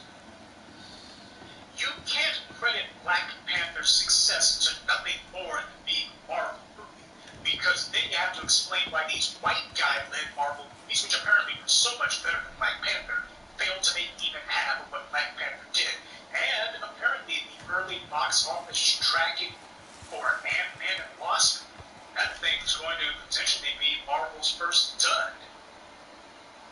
So you got a white-led movie that apparently is going to be bombing while the black ones happen to be overperforming.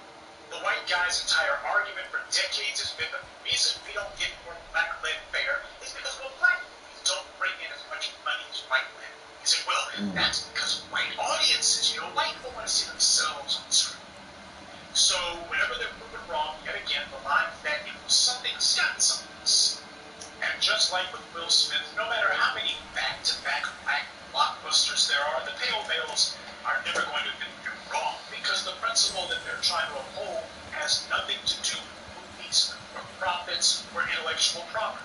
It has everything to do with maintaining the lie, fabrication of white male exceptionalism, because they need that in order to justify the position that they have slaughtered, murdered, raped.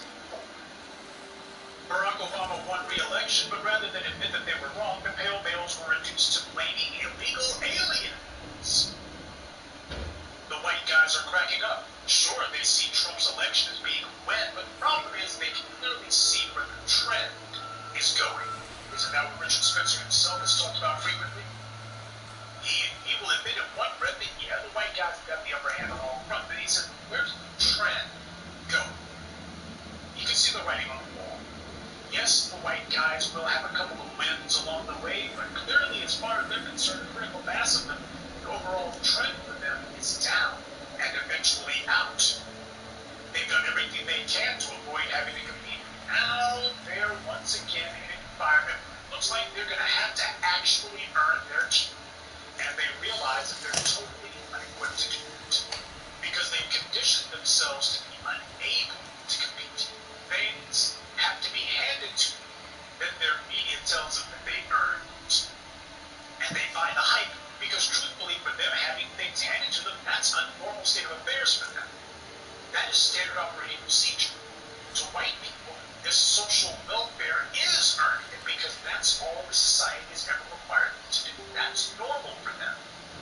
Having to have some sweat on your brow, having to actually try for things, not having someone to put in a good word for you, not having somebody to just set it up all for you nice and neat and wrapped up in a cute little bow, that's not the normal environment that they have. So when they have to go up against people who really do have to work for what they get, to the white guys, this seems like magic because they don't have a clue how these black people do it. It's called work. If I may paraphrase something from a white movie, The Departed, that's something that the honkies are never going to understand. If there's one thing that I got against these white boys, it's this. Nobody hands you anything. You gotta earn it. White people want everything handed to them. They demand that it be handed to them. They see other people outperforming them. They don't look and say, gee, what are they doing that I ought to be doing? Instead, it's no fair, no fair. A childish temper tantrum.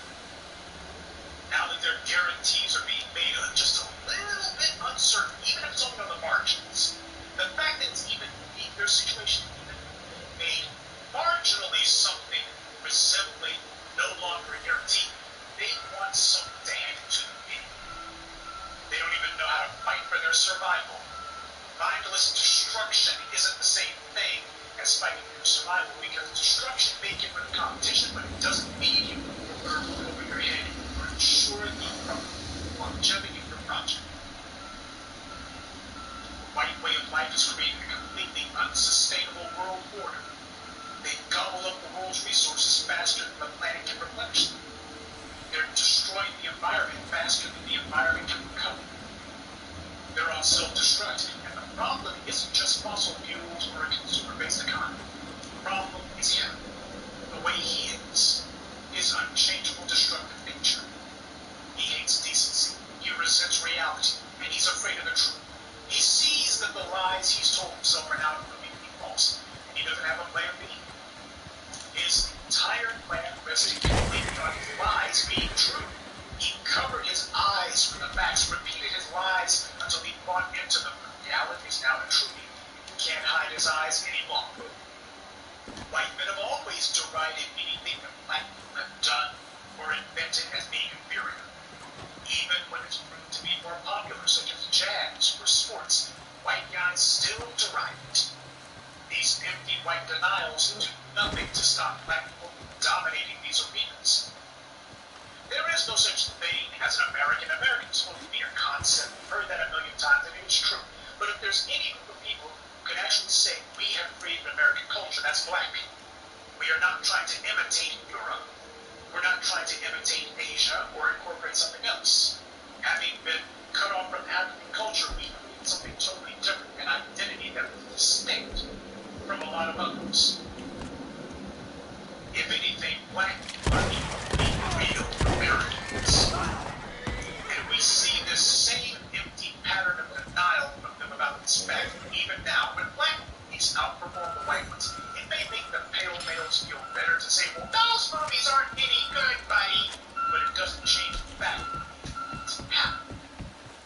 And while slowing down black progress may help to sleep at night, will at least sleep tonight. Still doesn't change the fundamental problem, which is that slowly but surely, competition is threatening to emerge. It's coming from the very people they fear most. So how does someone react when they're being confronted by something that they're terrified of, but are helpless to change? They react with anger. White society as a whole, and the pale males in specific, are going through 5 stages of grief. That's what all this violence and this constant racial temper tantrums are about. As it dawns upon them that their racialist guarantees are beginning to disintegrate, They're doing everything they can to avoid having to deal with honesty. You've heard of the 5 stages of grief. Well, denial is the very first stage, and anger is the second. They denied the reality for as long as they could, even going so far as to deny that they were in denial. Now that this mountain of denials can no longer be maintained, they become very, very angry. They can tell themselves whatever feel-good fantasy they want about how black work isn't any good or how it won't last. That's the one that they've been saying lately. But denying the staying power of black creativity is the oldest lie in the white playbook. They said that jazz would eventually go away, but it's still here. So is rock and roll. Rap was supposed to be a fad. That was 40 plus years ago. And this fad has now dominated the music industry. To the point that white people today now have to imitate black people. Black intellectual property, black cultural innovation in a way white is dead. And they see that if this can happen culturally, then it can also happen physically too. Black culture is about the authentically American culture there is. White culture has no answer for that. They know this. So when you hear the pale males say that this latest bout of black dominance is just a passing thing, understand that from the coping mechanism that it is. Coping mechanisms are not meant to change anything. They're merely meant as a means to help the person who's in denial avoid having to accept reality. Because the only true way to cope with anything is to accept it. They've decided that that's the last thing that they're going to do. Oh, and for the record, the next stage of the grieving process after anger is bargain. Look out for that. Now, in grief, this usually means someone bargaining with God, and God gets them out of this or turns the situation around, they'll do X, Y, Z. But since the white man seems to see himself as God, he will instead try to put up all manner of schemes against us. Wouldn't that be interesting? Man who thinks himself God has to bargain with the lowly sub-people. Now, of course, they're masquerading bargains with what's actually going to be our attempted setups, like they did with integration. White supremacy is a con, but it's one that's given the white population every crumb of their daily bread for 500 years now. They know what their position in the world is, and it wasn't but of genocide and slaughter. And they're the bad guys of history. This was the only trick they knew, so they're sticking with it. White supremacy is a con, a lie, one that they know could fall apart at any moment, so they want a constant reminder, they demand a constant reminder that the con is still on. They absolutely require a moment-by-moment reminder that the racial set-asides, white economic and social guarantees that they depend on and have been given for so long free are still going to be there for them today and hopefully tomorrow. They live in mortal fear that the house of cards that white supremacy built for them, a house of cards that every white person lives inside of and depends upon, is going to collapse. They can't reinforce the house of cards. They can't escape from that house either. It's the only thing they've got. They're not equipped to handle the big bad world. They have to stay in the hermetically sealed bubble of their house of cards. So since they've trapped themselves in this house of cards, now they're demanding that their so-called leaders present them with some sort of daily reassurance that their house of cards isn't going to collapse in on them. At least not yet. But as we can see, even the white media and the white government's constant reassurances aren't enough to give the pale males peace of mind. Because they can see the house of cards continuing to lean. They occasionally see this or that card fall off the side of the house. Each lost card is a permanent loss. White supremacy is not self-sustaining. We can't understand the fear that white people live in because we're not them. We don't know what it means to have everything handed to us. Nobody's given us anything. Hell, a stiff breeze would be enough to wipe out half of them. They don't have a sense of self, only a sense of superiority. They need us in order to reassure themselves of their position, to reassure themselves of their very existence. But at the same time, they see their own position weakened. And it's not because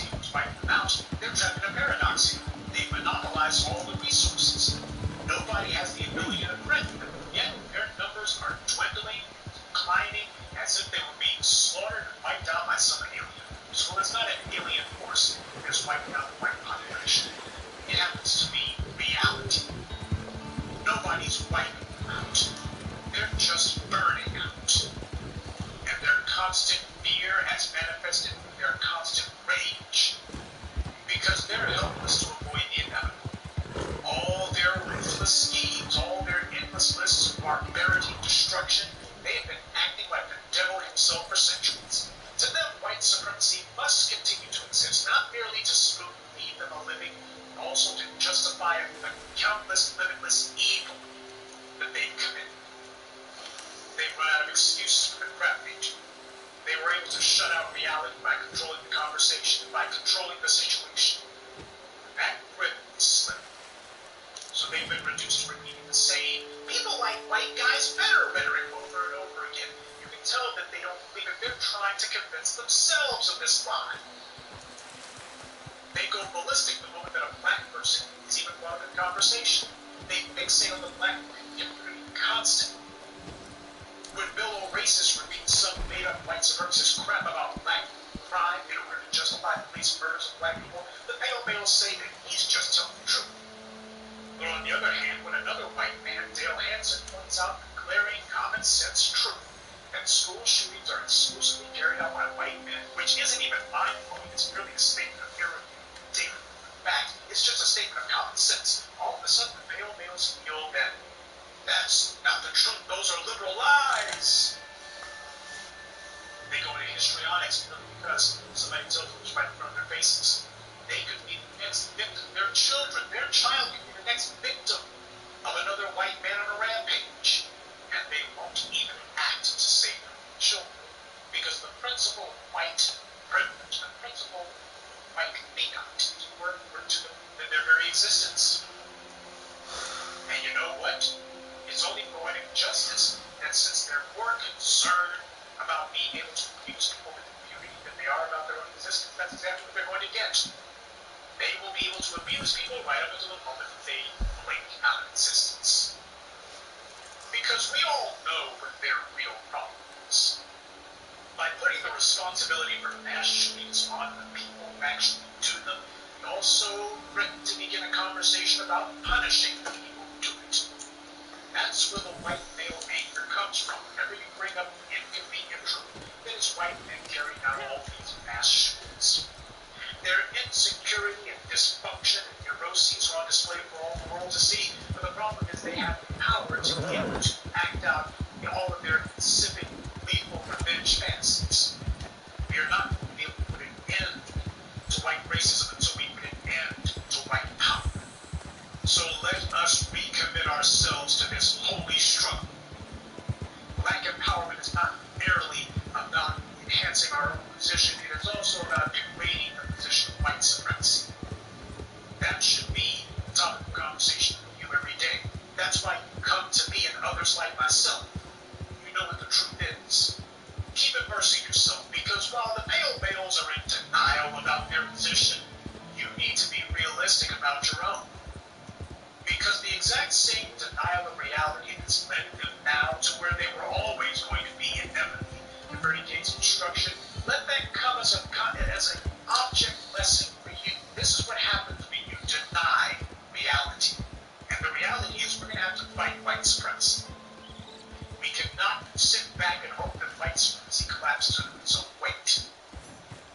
They could take the whole damn planet down with them. They have enough power to do it.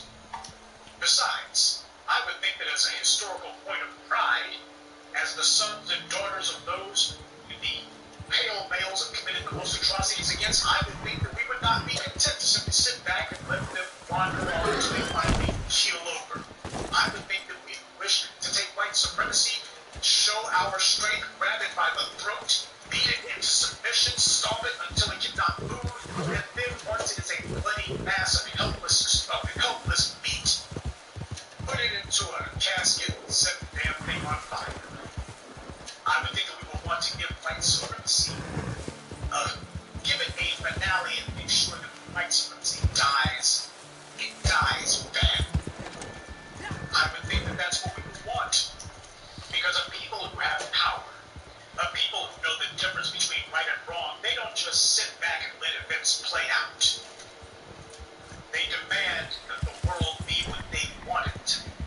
And if we are indeed the moral people that we claim ourselves to be, then we're not going to just sit back and let white supremacy burn out on its own. We're going to stomp it out. And they can object as much as they want. White supremacy has been a centuries-long experiment in denial of reality. That's the reason why, under white supremacy, justice is blind. Justice has on a blindfold. That's because justice doesn't want to see anything that it doesn't like to see.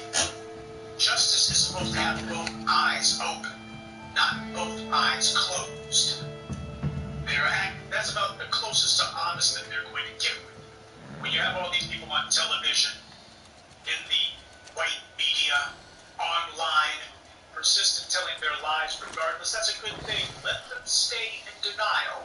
Let them go ahead and imitate their idol, the blind lady. Black empowerment is gathering its strength, gaining more power every single day. The white supremacists have been willfully blind for half a millennium now. So before we stomp white supremacy to dust and allow it to be blown away by the winds of history, never to be spoken of or remembered ever again, we're going to do something for the white supremacists that no one has ever done for them. We are going to open their eyes the hard way. This evening's address is going to tackle a subject that deserves quite a bit of examination, and that is how the hell did President Tangerine just snap his fingers and get all of these black people, principally black men, to show up at his so-called hotel for a photo op, even though he's been racist as hell towards black people. That's because Donald Trump understands, as well as most white people, that that's what black celebrities are for. They are a paid and fought for group of safe Negroes. Now, before we dive headlong into that subject, I want to go ahead and revisit the previous evening address from last Wednesday. As you probably remember, and if you haven't seen the video, go ahead and check it out now. I went ahead and did a commentary about Mike Tomlin being secretly videotaped by Antonio Brown, one of the players for the Pittsburgh Steelers. Let's just go ahead and say this right off the bat. Black men, you don't have the ability to handle sports the same way that a white person simply cannot handle meth or heroin or reality. Unfortunately, there's a lot of black men who don't hold reality in much high esteem either.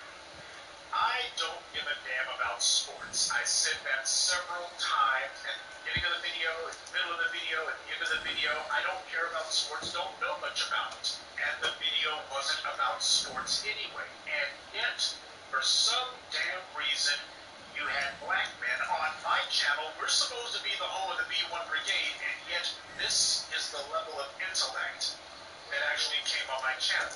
And people sitting there going, oh, don't you know Antonio Brown is a stellar player? And Mike Tomlin, you know, he is kind of disliked in certain quarters. I'm sitting here going, wow, amazing.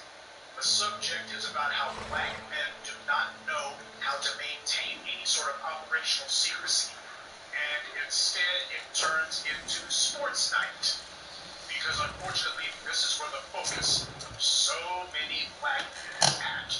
You know, there's a reason why Jason and I are so strict about trying to run people off. Why it is that we set a certain tone, a very harsh one. And the reason why is we don't want our respective venues to become safe spaces for the exact same kind of ridiculous escapism that put us in the mix we're in the first place. As black people, we are not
Congress, misfits, fools, and tools, all lined up to get a picture with the president-elect and now president.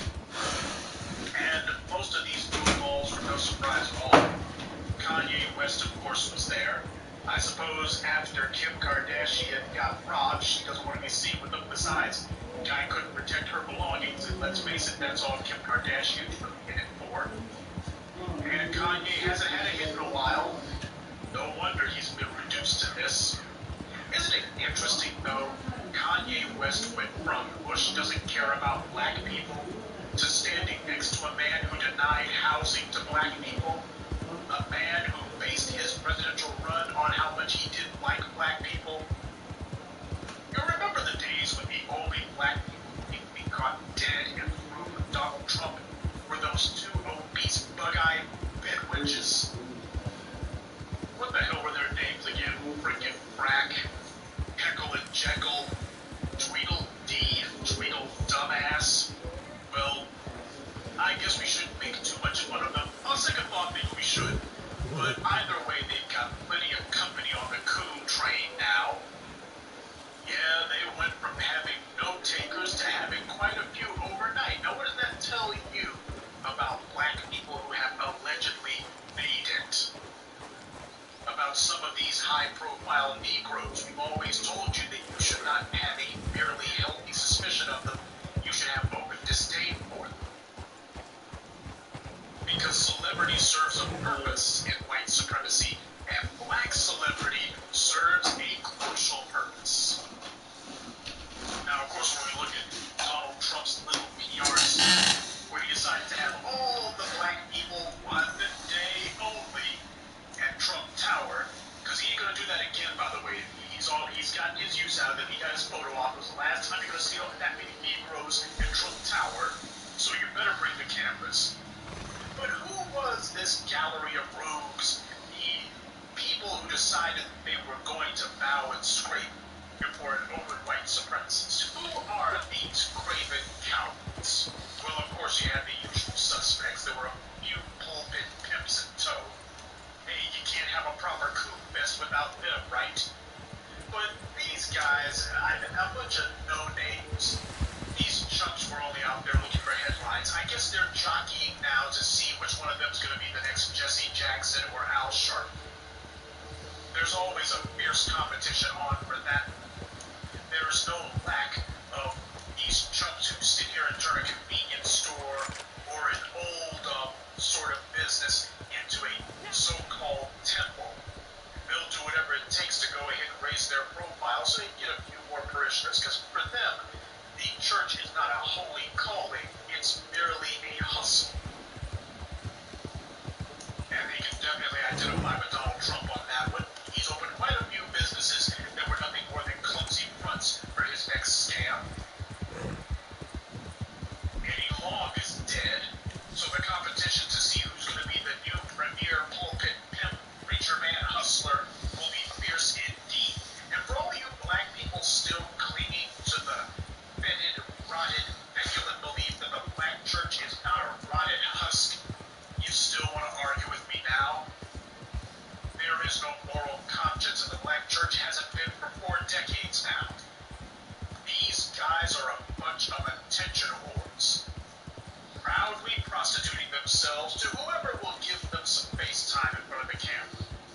They didn't sit there and talk about how they told President Tangerine about the love of Jesus. Now, in the Bible, St. Paul said that God is not a respecter of gift nor kin, that there is no Greek nor Jew, nor bond nor free, just brothers in Christ. They didn't sit there and do that preacher man hustle, but Donald Trump wouldn't have tolerated it anyway. So, this is what passes for the black clergy these days.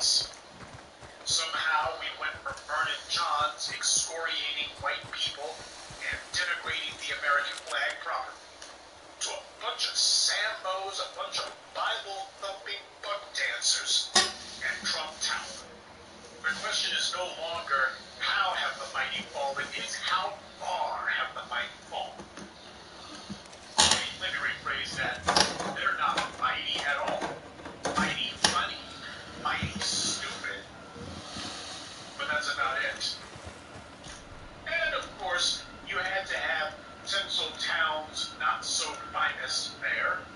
Steve Harvey was in attendance, no surprise. That stiffened, bitchin', slap-happy Sambo, he's been one of the biggest apologists for white supremacy in recent years. I mean, he was a one-man PR team for Paula Dean.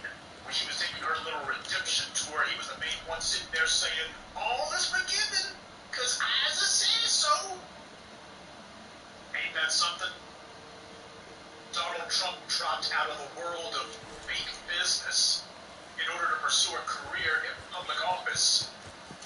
And Steve Harvey dropped out a head start to pursuing his career in public housing. But truth be told, he's been a sellout waiting for a damn long time. He was never really funny. Though that's not to say that he wasn't the biggest joke in the room. And yes, I know Ray Lewis met with President Tangerine too. I mean, come on, we didn't see that one coming. This barely monosyllabic moron, this knuckle-dragging, mouth-breathing jackass, I suppose that his would-be NFL commentary career never materialized, so he's doing this now. Having been a big hit on Twitter and Instagram, this is what he wants to pursue next.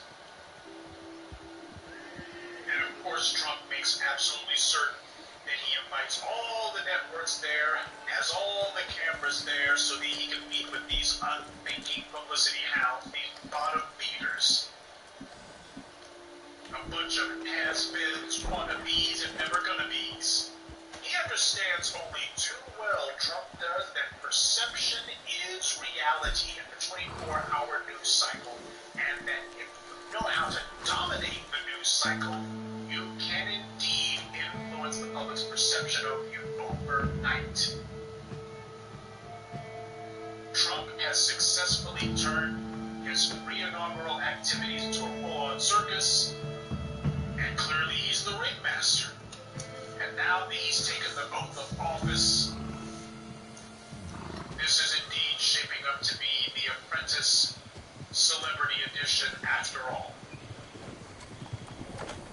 And what a surprise, when Trump did his little massive Negro extravaganza, he had Omarosa there. Not really sure why. I mean, there's not going to be a place for her in the administration. But it makes sense that Omarosa would be there anyway, sucking up to, or maybe sucking on, President Tangerine. I mean, where the hell else is she going to go? She can't get a gig as a Z-list celebrity on Hollywood Squares now. Do you know there were actually some idiots who were kicking around the idea that if Donald Trump were to drop his apprentice job, which he had to do no matter what, some idiots were actually sitting there saying that Omarosa might get the position next? Like, based on what? What business does this woman have? Other than the fact that she put Michael Clark Duncan, God rest his soul, into an early grave? What the hell is Omarosa good for? Her job is to sit there and be an arrogant, strident bitch, and she has done that. Do you remember the days when the good white folks, left and right, couldn't stand Omarosa, didn't have a kind word to say about her, couldn't spare one sympathetic syllable for her? Yet, she becomes Donald Trump's black crash dummy. And you got at least part of white society who apparently thinks that she's alright now. Just like I keep telling you, for the majority of white people, the foundation of their value system is moral relativism and situational ethics. What they hated yesterday, they'll like today, depending on how well they think it serves their interests. There are no principles other than white first.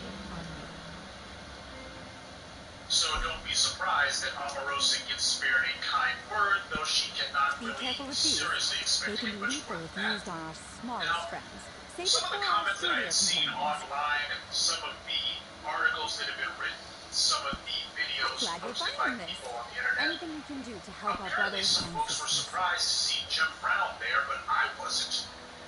As much as I've tried to give Jim Brown the benefit of the doubt over the decade, the truth is, he has had a long-standing track record in regards to denigrating black people and criticizing black people for the a the good builders of place. the natural world. And for those of you who want to Sometimes I sit there and question say, the oh, well, politics of such he had a industry, couple of but things who am I to get say? serious.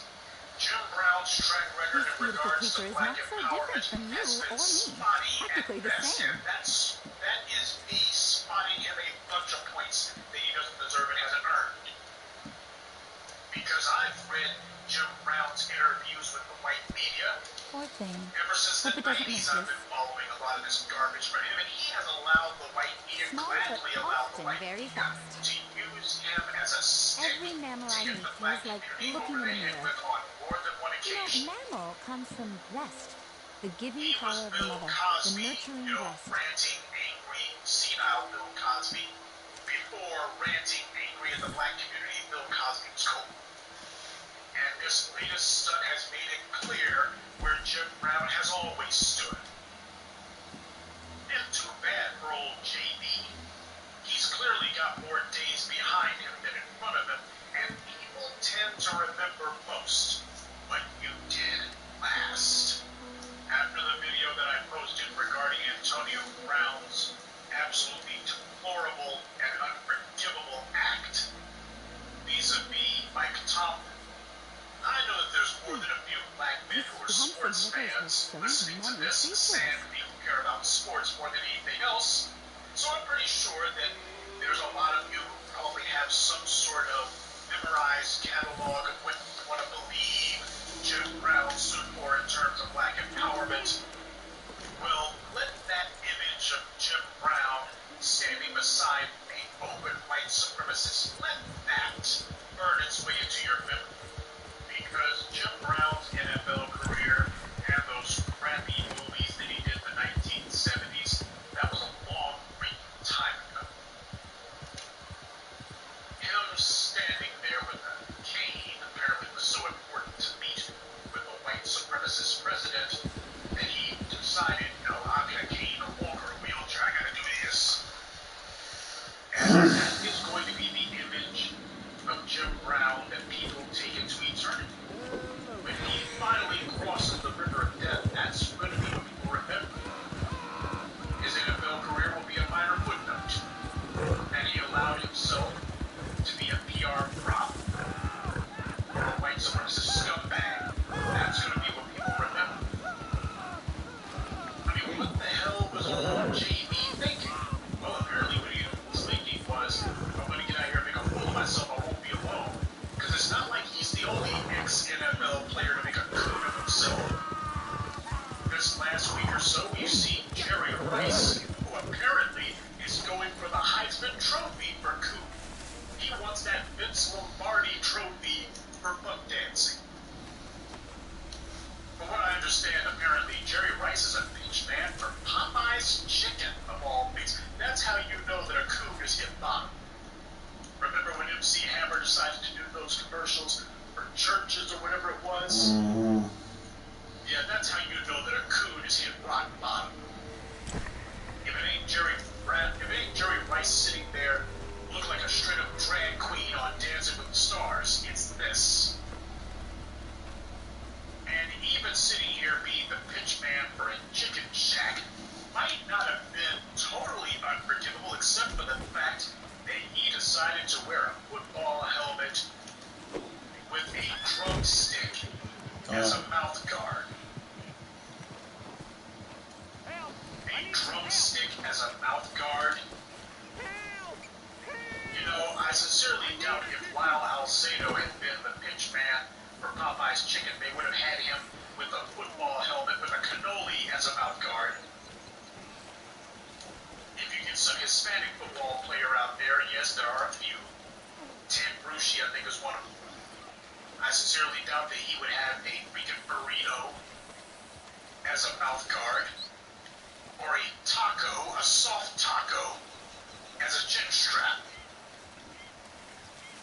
Unfortunately, white people know that when it comes to black celebrities, their attention whores are very, very starved for white attention, and they'll do anything to get it. Though I do think that the good folks over at Popeye's Chicken deserve some credit for honesty in advertising, if nothing else, because in the commercial, Jerry Rice also appears smiling his butt off and holding a gigantic butter biscuit. Well, if you're gonna coo, at least make sure that there's no doubt about it. Who the hell thought up this ad? The same white people, Madison Avenue types, who manage the TV and movies and radio and online media that you consume every day. The white media who uses their monopoly in order to teach and reinforce the principles of white supremacy. Same white media who trips over their own shoelaces to justify police violence against black people. Now, some of you have probably watched this cavalcade of coons go through Donald Trump's pleasure palace. And you're probably sitting there going, isn't it kind of odd, though, that the patron saint of the alt-right has decided to gather all these black people together for a massive photo op? Why in the world would he want to do that? I mean, it's not like black people put Donald Trump in the White House. And it's definitely not as if Donald Trump needs black people for his administration, right? Well, actually, he kind of does, not for his administration, but certainly as far as the PR front goes. Every regime that is about to go in on a target population, first duty that they have is to convince everyone that they are not about to go in on. Confusing your enemy with false friendship has always been a crucial element of attacking a group of people. He's trying to get the stench of racism off of his presidency by getting some house Negroes to vouch for him. And in a country where people aren't very smart and don't remember anything that happened more than a few minutes ago, this is not as far-fetched a tactic as you may want to think. There's a reason why Donald Trump needed black people in particular to stand with him. He campaigned against Hispanics and Muslims, and it's black people who he was most eager to get that photo op with. Why? It's because when you live under white supremacy and we talk about racism, there's a reality that needs to be acknowledged and dealt with, an inescapable reality. And the reality is that everyone fully realizes that an accusation of racism holds most weight coming from black people. Everyone understands that. Mainly because anti-black is racism. It has no other definition other than that. Anything else is merely prejudice or at worst bigotry, but it's not racism. Racism is systematic, and the system is geared toward attacking black people because that is the foundation of the idea of white supremacy. White supremacy is not based on the idea of hating Hispanics. Hell, most of Hispanics are just as bad as their European counterparts in many regards. And white supremacy is not about anti-Asian bigotry either. The Asians have proven themselves to be the right-hand men of racism, not just in the United States, but worldwide. If you're going to sit here and say that white is superior and transcendent above all other races, you cannot sit there and shrine that idea by attacking Asians and Hispanics mainly. You have to say that the farther away from white you get, the worse things are supposed to be, the worse things get. White is right. The farther you go away from it, the more wrong you become. That necessitates attacking black people. You can look at Britain, for example. Whenever Britain sits here and talks about what constitutes the different ethnic groups, Asians are the main non-white group in Britain. Black people, Afro-Britons, are something like 3 to 4% of the population. And yet, what does the British government base its idea of racial stratification? When they talk about who is the main ethnic group, who one drop of blood makes you part of, they talk about black people. What about Asian people? They're not trying to protect themselves from Asians. Asians are not the ones they look at as being the main threat of genetic annihilation. It's black people. So even in a country that doesn't really have black people, guess who gets targeted? That's the truth about racism. Donald Trump understands that. Most white people understand it too. That's part of the reason why nobody sat there and said, gee, Donald Trump talking about building this wall and everything, and yet for some strange reason, he's not sitting here saying, what about the Hispanics? I gotta have some Hispanics for my photo op. I gotta have some Muslims for my photo op. As much as whites and Asians and Hispanics hate on us, they all realize that we, and only black people, are the moral compass. Not only of the U.S., but of the world. There is no substitute for the moral legitimacy of black approval. Because everyone understands Hispanics and Asians play their part in white supremacy. They'll accept their little sins as long as they're not fun. Everyone gets this. It's just one of those things that's axiomatic. Look it up. And Trump realizes that a picture speaks 1,000 words, and video speaks 1,000,000. So for him to be holding court with so many black celebs only on one day for one particular hour and one particular place, that's meant to give people the impression that, hey, Trump can't be all that bad. After all, he blew all his nose long enough to be called these Negroes. And while this is disgusting, it is hardly a novel strategy. Donald Sterling held barbecues in his home in L.A. Tons of black celebrities showed up for that too, including Magic Johnson, of all people.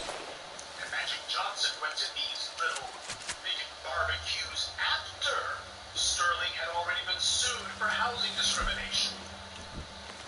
You need to understand that you may have a problem with white supremacy, but unfortunately black celebrities, they seem to be more ambivalent on the subject. And although this video is about black men who cooed, I still need to go ahead and give dishonorable mention to Serena Williams having married a card-carrying white supremacist. That what she's doing is literally midwinter, but it didn't seem to get much notice. Perhaps when she comes out and openly defends the racist cacophony that is Reddit, maybe some people will finally understand. Or not. But you know what? It's not just black celebrities who can be counted on to coup for white supremacy. I'm sure you guys heard about how the Talladega College band, they're supposed to be like Alabama's oldest historically black college, they actually had the nerve to accept Trump's offer to perform at his inaugural. Jason and I have been You're quite the respectable figure these days, I hear. That these so-called historically black colleges and universities have been some of the main incubation centers for Be careful with these. disempowerment. They can be lethal if used From on a so-called smaller. black Greeks to Was just there the anything culture else, of these or- places in general. They don't prepare black kids to lead. They prepare black kids to be good little cogs in the machine of white supremacy. They prepare black kids to coon it up. You send your child to one of these black colleges, historically black colleges and universities, all you're going to have them learn is how to be most useful to white supremacy.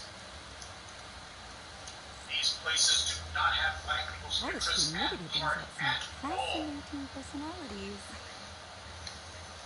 And yes, it's true that there's plenty of black people who gladly buck dance for white people, no matter how vile. But when you put your young black people out there to do it, that shows that you do not value young black people. To see an entire phalanx of black youth out there smiling as they perform for a man who 25 years ago took out an ad in the New York Times to condemn 5 innocent I've black been hearing about a teenagers rare who had boar been that's falsely been scrounging accused of around for raping a territory. white woman. You might want to take a look. And even after they were found innocent, declared innocent by There everyone, was a young pig not from only did Racine Trump whose never botanical interests apologize were for keen. that He ad, he planted a doubled sock down on in it a and said bright that he window box, stood by where it every blossomed word and of it. sprouted a bean. Yes. So, Oh, I don't if know any why of those that came kids into from my the head. Talladega Oh, yes, I do. marching band The had boar. been I accused of a almost crime, forgot. Trump would A gladly take beautiful out an black ad and white against them as HRC well. piebald To that's send been them to spotted prison in the and vicinity of afterwards, he McFarland's would say Ranch he didn't and make a Cleves mistake. Landing, which has attracted the interests of And local yet hunters. their school I was had no thinking perhaps you problem could try to beat not them to only it. saying, I'd yes, love we'll to go, sample. we've been telling the students, y'all better be out there too, you better be smiling. Coon it up for the candidate of the KKK and the Kremlin. In an interesting side note, do you notice that both of the groups most responsible for supporting President Tangerine spell their names with a K, the Klan, and the Kremlin. Just thought I'd throw that in there. Now, when I tell you that black celebrities have no place whatsoever being our spokespeople, and that we should reject them as spokespeople, and that we should regard them with suspicion and open disdain, I hope that that's a little better understood. Because of the fact that we refuse to build our own media, to put in the sweat equity and the time and the skill necessary to build our own media, instead we're sitting here with a dirty black person who can get on the cameras of the white media. And what that means is we sit here deciding that D.L. Hughley, who can't decide whether he wants to be a coon or not, depends on the subject, or we sit here and let Michael Eric Dyson, or, we'll be naming a few for at least a few minutes. We let them get in front of the cameras, and they wind up, by default, being our spokespeople because we haven't built our own media. We could have our own spokespeople who say the right things, but that would require that we decide to produce our own content, and to produce platforms that will distribute that content. There's no getting around it, by the way. Black people are always trying to figure out what's the end run going to be. Is there something we can do short of having to actually build our own media? Always trying to get something for free? I guess that's why church and voting is so popular with black people. You go to church, you ain't got to build anything, you just pray. Praying doesn't cost anybody. And voting, well, assuming the white people don't strike the voter rolls, you get that for free. I mean, black celebrities depend on white people for every crumb of their daily bread and for whatever advancement in life they hope to attain. And white people depend on black celebrities to be their PR insurance policy. And cash them in whenever you put your foot in your mouth and get caught doing something racist.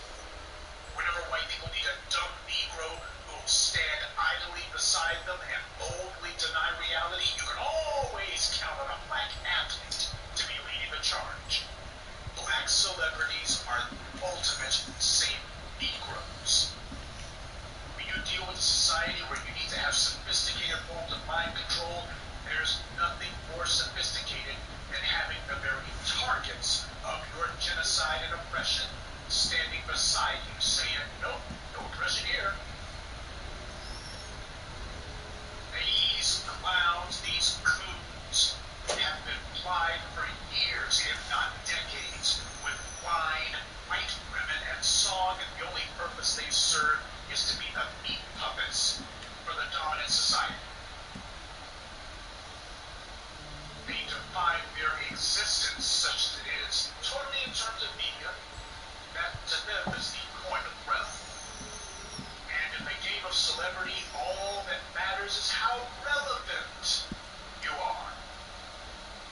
And to have the most controversial and unqualified president in human history invite you for a photo op is precisely the kind of media stunt these jokers go.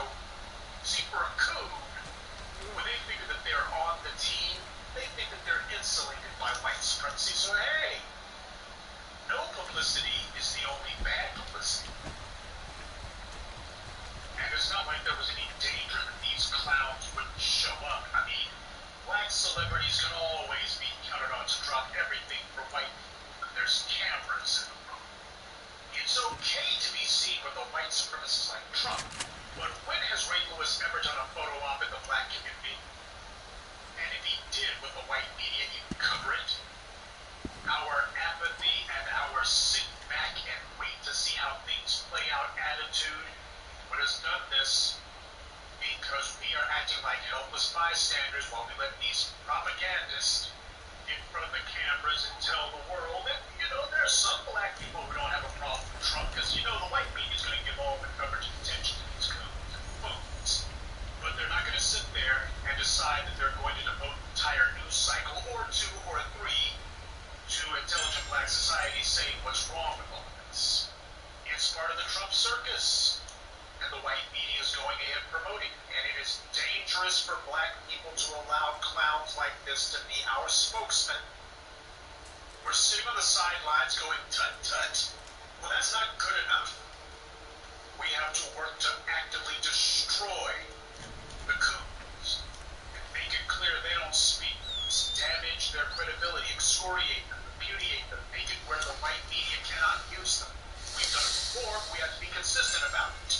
Because they're always trying to figure out, okay, we'll go ahead and wait till the heat dies down. We'll wait until people stop talking about this on Twitter. We'll wait till it's not trending on Google or YouTube anymore or Facebook. And as soon as the heat dies down, which usually only takes about a day, all right, who's the next one we're going to march in? Who's the next coon we're going to get out there to do our dirty work? Donald Trump has open white supremacists in his cabinet, in his administration. I'm not just talking about Richard Spencer.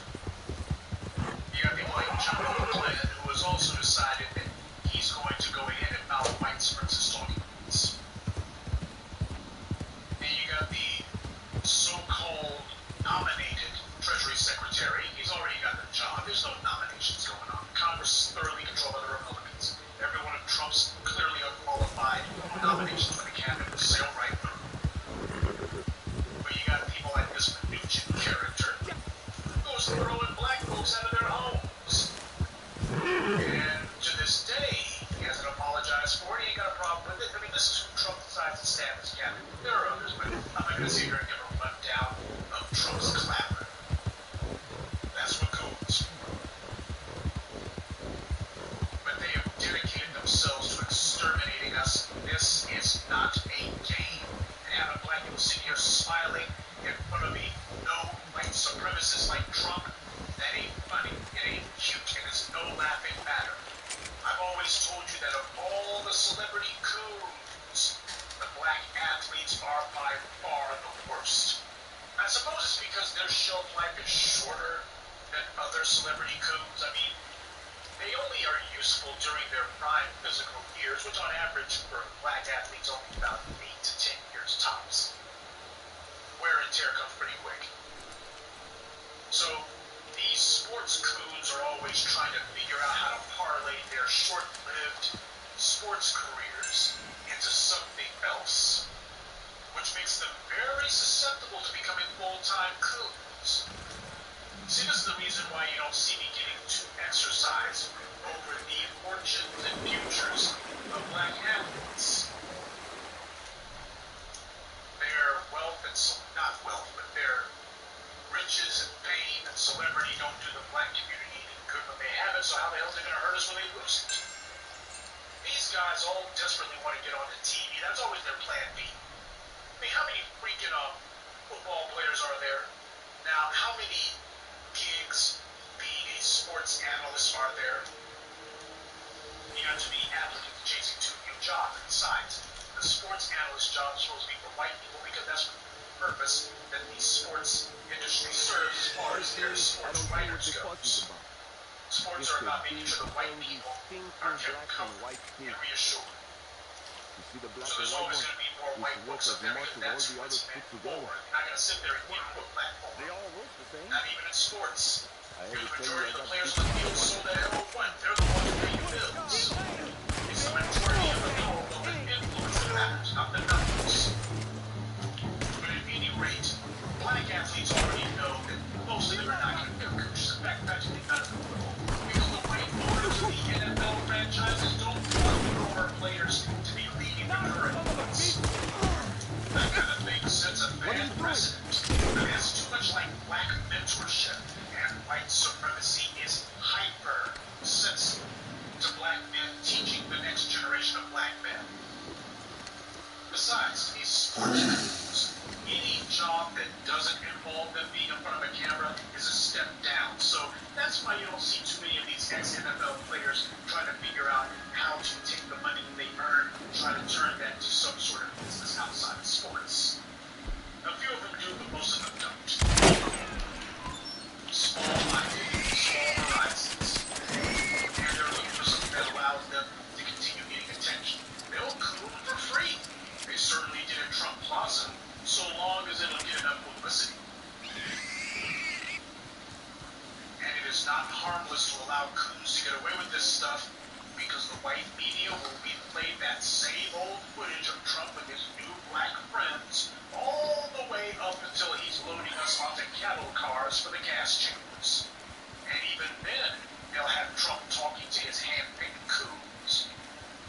believe that he's exterminating us until it's time for the coons to be sent away to die as well. That's what Adolf Hitler did. A prime tactic of propaganda is distraction. And if people are looking at these celebrity coons, they're not really paying that much attention to the masses of black folks being herded off to die.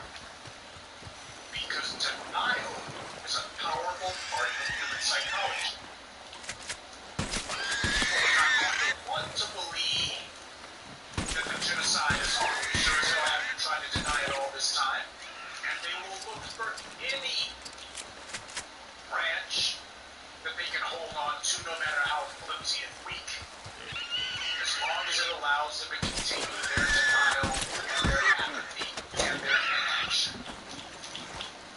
That's the purpose of the coons, certainly.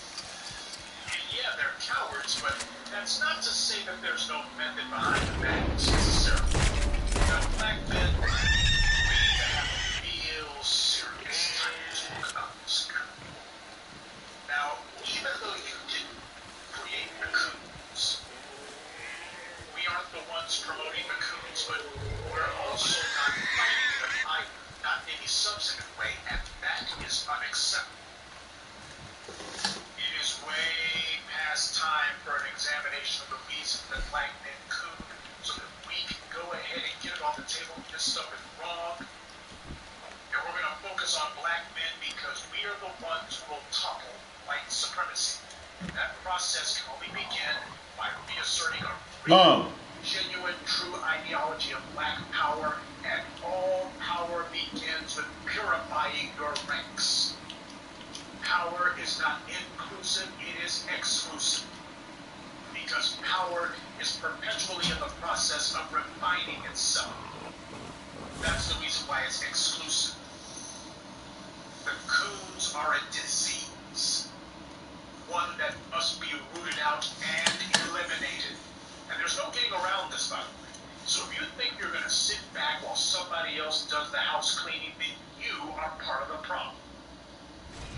In his well-known novel, it's one that I read way back in high school, called The Last Babylon. Pat Frank once wrote that wherever there's human suffering, there's also human vultures. And he was right. Whenever a group of people are in bondage or otherwise institutionally disadvantaged as a group, almost immediately you're going to find folks from that group who appear, and they're going to get the bone-headed idea that they can save themselves by sinking everyone else.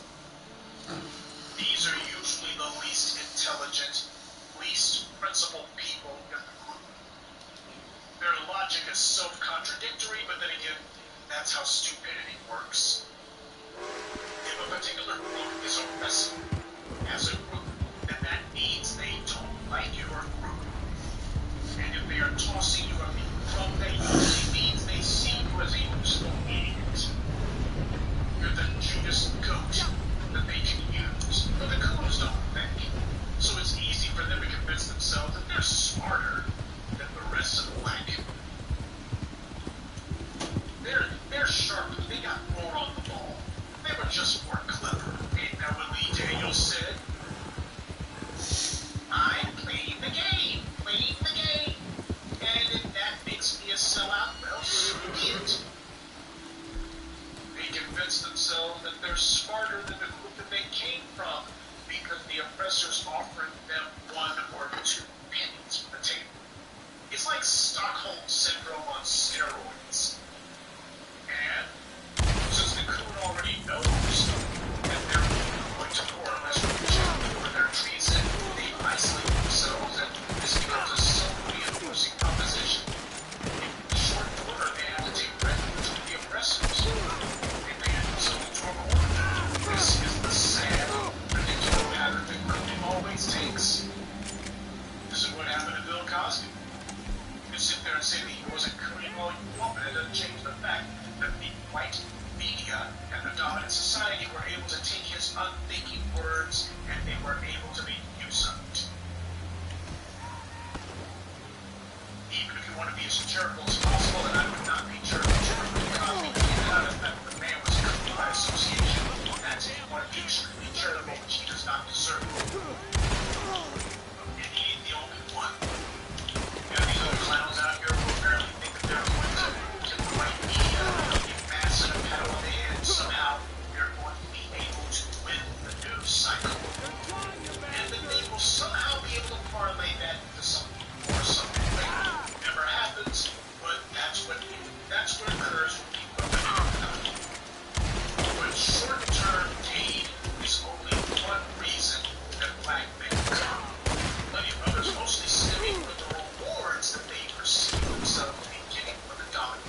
Jerry Rice is out there with a freaking drumstick for a mouth guard because he actually likes chicken that much?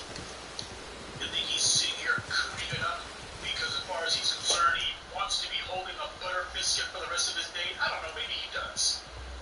Maybe Jerry Rice likes being out there, being the pitch man for white corporations that are doing their own pathetic derivatives of black people's cuisine. And a very poor imitation of that. I mean, for God's sake, white folks, what the hell's wrong with you? It's soul food, not rocket science. You got the goddamn recipe, how do you mess up the entree anyway? Or whether it's Jerry Rice, Stephen Fetchit, Mantan Moreland, Beavis and Andy, whoever, there are black men who have become wholly comfortable with the idea that buck dancing is indeed a career that comes with a retirement plan. Because black men, we need to be honest here. We are fully aware of the unwritten rules of racism. And rule number one is that the fastest road to a quick buck is to tell the dominant society what they want to hear. Hey, it certainly worked for Barack Obama, right? I mean, it was blatantly obvious to everyone that he was trying to lay the foundation for a presidential run when he delivered his keynote address at the 2004 DNC convention. A lot of people were hoping that John Kerry would win the election, but Barack Obama wasn't one of them. As far as he was concerned, as soon as those election results came in, he was like, all right, time for me to go ahead and gin up my own presidential campaign. I mean, think about all that delusional, insane crap that he said about, there is no white America, there is no black America, only the United States of America. Notice he hasn't pulled that one out in quite a while. Whenever you have a black person, particularly a black politician who sits there and tries to say there is no white America, no black America, all that crap, that is a fool who's looking for a white audience, because that's the only that kind of denial of reality would appeal to. White people like hearing that, because what you're really saying is, oh, white people, your racism, we really aren't going to try to make you feel bad about it, we're not going to oppose you on it. It's okay. That's the message that white people get.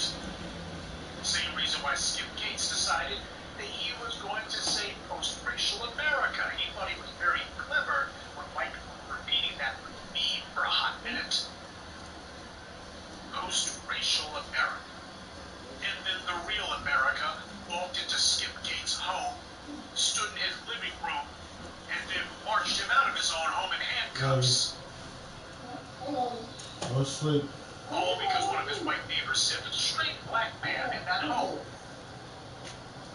Yeah, a black guy with glasses and a cane, apparently some sort of dangerous burden. But Skip Gates got his wake-up moment, not the heat. But then again, Skip Gates always keeps a steady pile of sleeping pills on standby. That way, whenever he gets his wake-up call, he can go right back to sleep again. The only thing white people want to hear is that this cesspool of racism that they've created is not a cesspool at all. This sewer of bigotry and injustice, this toilet, white supremacy, it's actually a bouquet of roses. That's what white people want to hear, and that's what the coons do. As the old saying goes, they have created a wasteland and called it peace.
hours, but crow's feet, laugh lines ain't funny, sweetie. You've been living kind of rough. Clearly the years have not been kind. While you were busy getting your skin bleached and getting a touch up here and there, you might have wanted to get somebody to address some of those crow's feet. I mean, what's that old saying? Black don't crack? Well, unless you're a coon. Just a thought. But Stacey Dash has gone ahead and become part of the white media purge of black people. Fox News doesn't need any Negro whispers, and they don't need that many bootlicks now. Because truth be told, it's time for white folks to start getting honest with black people again. And that first step toward an honest white gentry is going to be telling black people we can't tolerate your presence. Even when you sit here and say exactly what we want to hear, we would prefer not to have to hear it from you. That's what's going on here. White liberals don't want to hear their black friends' mouths anymore. And the white right doesn't want to hear any more of their butt dancing brigade anymore. Or haven't you noticed that you don't really see two coons on cable TV at the same time anymore? You used to be able to catch one. You used to be able to catch more than one coon on the TV. You know, you go ahead and have more than one coon on the panel. Not anymore. We went from having a few occurrences of multiple coon spottings to only one and now none. So when you go talking crazy like Obama and Skip Gates did, it's obvious that you're looking for white people's approval. But that part of their game is over now. They are done with that particular diversion. So don't expect to see as many job openings for coons as we saw in the past. Though that's not to say that there's still a stage for the applicants anymore.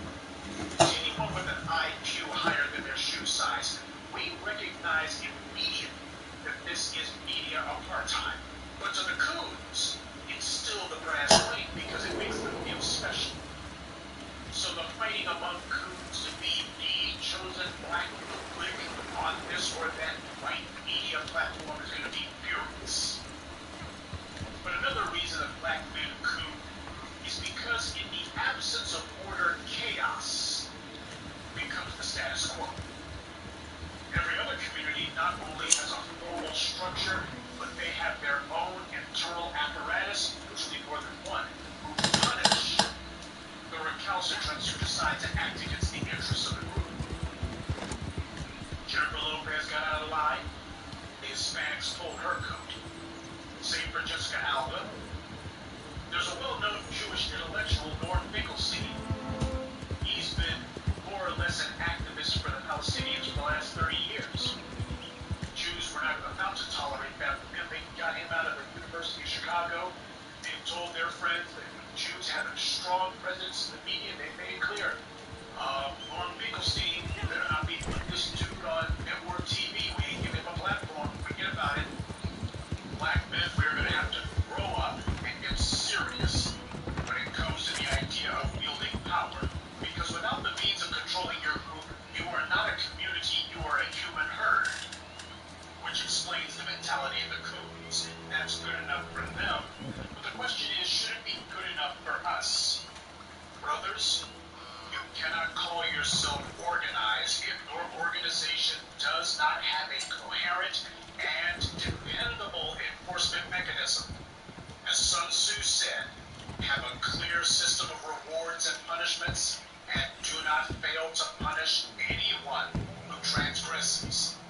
I found it interesting when I read The Art of War that Sun Tzu placed the emphasis only on punishing those who transgress, and he didn't even bother to mention what should be done to reward the loyal. Perhaps it's because he understands that in any group, discipline is the most important duty to maintain group solidarity. It's too easy for people to decide that they want to be popular, so here they are giving out the goodies. It's easy to give out rewards. But when it comes time to go ahead and put some discomfort on the backs of those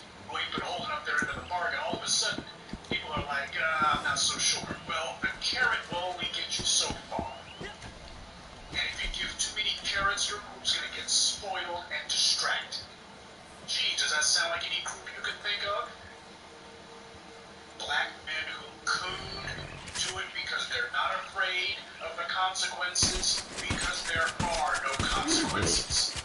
And besides, black people tend to have real short memories. Even after white people toss the coon out of his ear, the coons aren't worried about not being taken back in by the black community because, as they see it, the black community didn't have the means to incentivize loyalty from them in the first place. And after all, black people will always sit there and, tell somebody about the love of Jesus. Well, we can't be too hard on them now.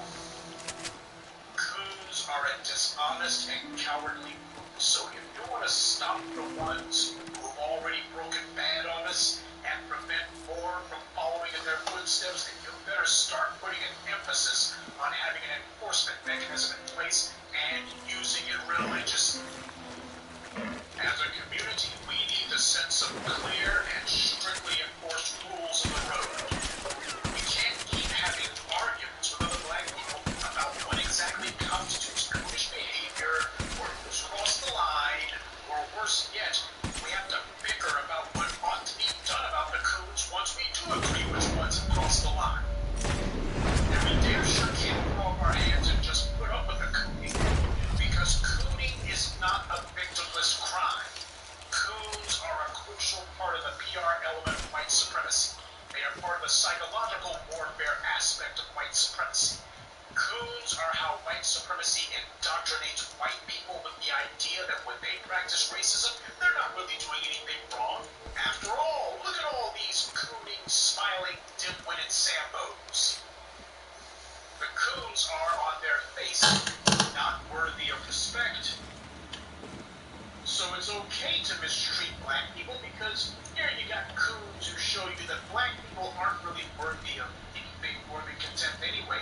And just in case some white people do begin to feel a little self-conscious about the fact that they're attacking people for no reason other than their color, well, the coons will be right there to tell them, it's okay, massa.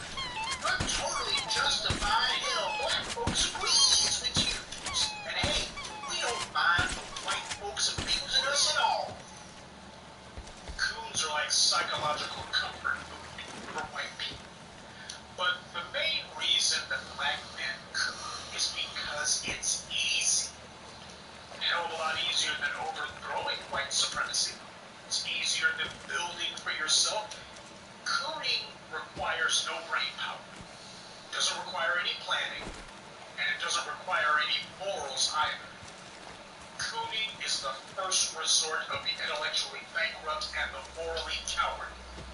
Cooning is when a black man decides to play the game of life on the easy setting, or at least to try to. But of course, when you choose that, you also guarantee that you're going to lose the game no matter what. As I've always told you, white people have never had a tool that they have not eventually broken in the end. Coons are the ultimate tools of white supremacy. They like to think the plan of white supremacy is to let them hang around and act a fool in perpetuity, but for white people, the coon is always just a means to an end. As white people see it, cooning is just a short-term diversion. That's why I'm always telling you that being a coon is a career that doesn't come with a retirement plan. So the higher income coons like Steve Harvey may have convinced themselves that they're rich because they're smart, but we all know that they were just campaigning for a seat on the coon train. Well, the coon train is about to derail. We've always asked the question, what would some of these coons do if white people didn't allow them to catch a ball or get in front of a camera and act silly? Well, now we're getting our answer. Nothing. They wouldn't be able to do anything at all. If Jim Brown hadn't been a football player, what the hell else would he be qualified to do? What has he built? What power, wealth, or influence is he passing down? Kanye West may make some okay songs, or at least he used to. But other than getting out there and saying outrageous stuff these days, what the hell has he built? Coons all have one trait in common.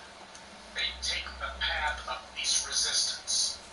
A coon has never had a strategic thought in their minds in their entire lives. It's all tactics. And the main tactic is to make sure to be in the next photo op.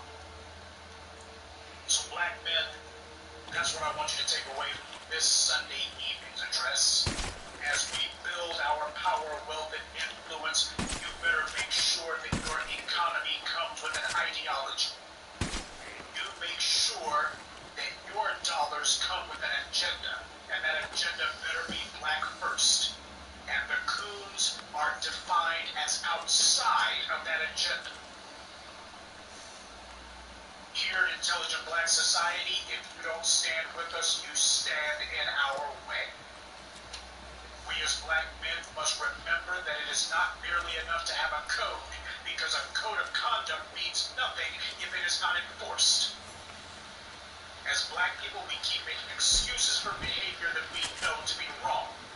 And this is how we have helped to encourage the coons.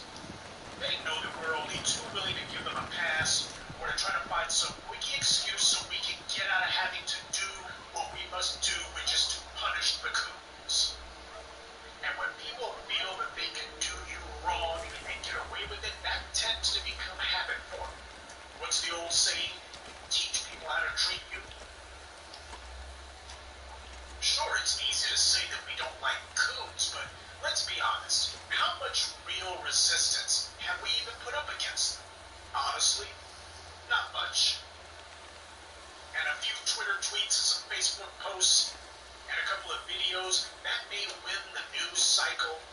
But as Trump has proven to a coon, they don't think about the next generation. They're only thinking about the next photo op. Look, I understand that there's a million reasons that black men choose to coon. But our refusal to build the necessary internal infrastructure necessary to punish the coons is the number one reason. And we need to be honest about that. So as the last dead enders of the coon community line up for their final pat on the head from the dominant society, you take note of who these clowns are. See, this is what Jason and I have been waiting years on. This is the reason why so many black people have been scared. Donald Trump gonna ram these white folks. Donald, what we gonna do? We've been telling you. First thing that we need to do is to have people actually be honest about their racism again. And for the black people who've been cooning, let them be honest about their cowardice and their lies. This way, the racists will finally start sounding like racists again, and stupid will finally start sounding like stupid again. When people are forced to choose sides and say what they really believe and do what they've always been waiting to do, people are going to get clarity. And we need some clarity. Will it be pleasant? No, but neither has the status quo. So get used to it. This is going to be the new normal until you finally so that you can define what normal is. You have defined normal behavior. Every coon is going to disappear because you will have the ability to control who eats and who doesn't eat. And in your world, a world of black first, coons don't get to go in front of the camera. They just go extinct. Here's a little video commentary that's been on my chest for a little while, and it's time to get it off my chest and onto the chests of my inferiors. Yes, sir. Months ago, we were misled to believe that a Wrinkle in Time's debut opening weekend was going to be somewhere in the $50 billions of dollars. Easy. I mean, this was Ava DuVernay we were talking about here. And to hear her white boosters tell it and shape on her Twitter, she was supposed to be the next James Cameron or something. Oh, forget about that. James Cameron was nothing compared to Ava DuVernay. After she got her first big movie gig from now on, people would be comparing James Cameron to her. Or at least that's what we were told. Ava DuVernay was being talked about as going to direct a Star Wars movie, the next Avengers movie. Oh man, the bigger the better. For someone of her rare, divine talent, no blockbuster was worthy of her. The studios should have been kissing her behind for even considering looking in their direction. Ava DuVernay was bigger than Hollywood. That smug, arrogant look on her sour puss, she was it. And she knew it. Step aside, Spike Lee, you were just a piker. Move over, George Lucas, you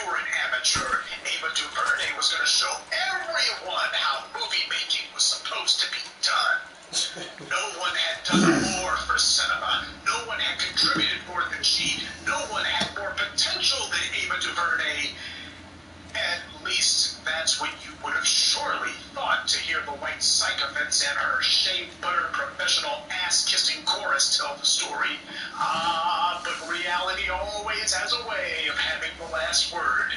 It was time to prove that Ava DuVernay truly was the second coming of Steven Spielberg. At least that's what we heard a month ago. And I'm harping on that because for those of you who don't keep your ear to the ground to figure out what new stalking horse white supremacy is going to throw at us next, you guys are coming in on the very end of this. But for people like myself who keep our ear to the ground, whether it be in politics, in finance, and especially in media, to see who's the new black front man that the white studios and white networks, the white media is going to put out there, we hear about these people years ago.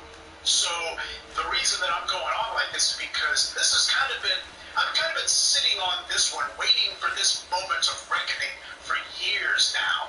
The rest of you are just now hearing about this woman the last month or so. I knew about this idiot years ago. And it was just a matter of time before she self-destructed. Because no matter how much of shea butter Twitter and the white clowns who propped her up may want to believe that they were going to make her into something, or at least make people believe she was something, well, you ain't hearing these fools anymore, now are you? The ego has landed. I mean, that wasn't a truck bomb in Iraq that you heard a couple of weeks ago. It was Ava DuVernay's pride hitting rock bottom. This was a grand humiliation for all the world to see. And to be perfectly honest, it couldn't have happened to a nicer idiot. This heifer has all kinds of bites at the apple that she's been allowed to have, and she's failed every single time. Now, you probably wonder, why is it Professor Truth dislikes this woman so strongly? Well, actually, my disdain for her is rooted in Lee Daniels, her ideological sibling, if you will. These two both hate black people, and they despise heterosexual black men in specific, which explains why the white media loves them so much. But at least Lee Daniels was pragmatic.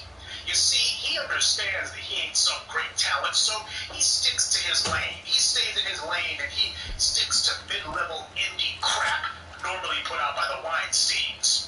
Movies that don't cost a lot of money from a studio that couldn't crush his career. And Lee Daniels' movies didn't make a lot of money, but then again, they didn't have to. And so career expectations for him have always been conveniently restrained. He doesn't make a big splash, and he's not expected to. But not Ava DuVernay. She had nothing to offer, so she's always been playing the girl power card. Ava DuVernay tries to play it being pro-black, at least occasionally, kind of as an afterthought, but all it takes is a microsecond of examination, and you see that Ava DuVernay is just the same old, tired, played-out black feminine retread that too many of us have seen too many times. Her only problem with white supremacy is that white daddy won't let her be part of it. She's like every other con artist who infiltrates our ranks. She says a few halfway sincere-sounding things about racism, and then after that, it's nothing but girls rule the world. Look, let's be totally honest here. Ryan Coogler radiates moist, okay? I'm sorry that some of you can't see that yet. Unfortunately, for most black folks, you gotta wait till the freaking train runs you over before you realize that it's there. But I see Ryan Coogler the same way that I see Black Lives Matters. He is a, for the moment, useful tool that we can manipulate to push our agenda and our platform. We can take advantage of the brief moment of shine that he's having so that we can get our ideology promoted. So for the moment, he's a useful idiot. But an idiot, and a pink panties idiot nonetheless. The boy's on the down low, okay? Get over it. And yeah, I know a lot of you don't like that because you're looking at his best bud in the whole world, Michael B. Jordan, and going, but does that mean Michael B. Jordan too? Well, he's certainly sexually suspect now, ain't he? This movie was the biggest test of whether Ava DuVernay was truly ready to play with the big boys. I'm sorry. As she and her suck-up see it, it was time to see if the big boys were ready to run with her. So when A Wrinkle in Time came out, that was going to be the proof that Ava DuVernay truly was the head of the pack. Well, the boys left her in the dust, easily. F. Gary Gray, Spike Lee, even Ryan Coogler, this once, made it look so easy. And in Ava DuVernay's otherwise empty mind, if the black men could do it, then she was a shoo-in. After all, this was a surefire success that Disney was going to be throwing Star Wars and Marvel movie scripts at her. Hell, the whole industry was going to be hunting her down. Except they knew that that was never going to happen. Because Ava DuVernay sucks. And that's the entire reason that they chose her.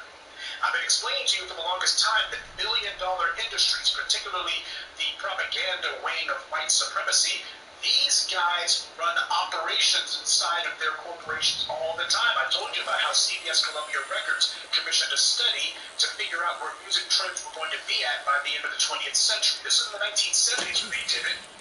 And they were spending a lot of money so they could figure out where the trends were going to go.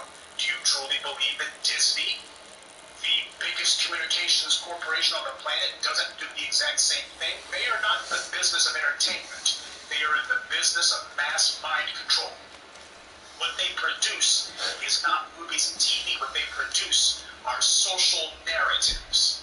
And they will spend a lot of money so that the narrative is taught not merely on screen, but off screen.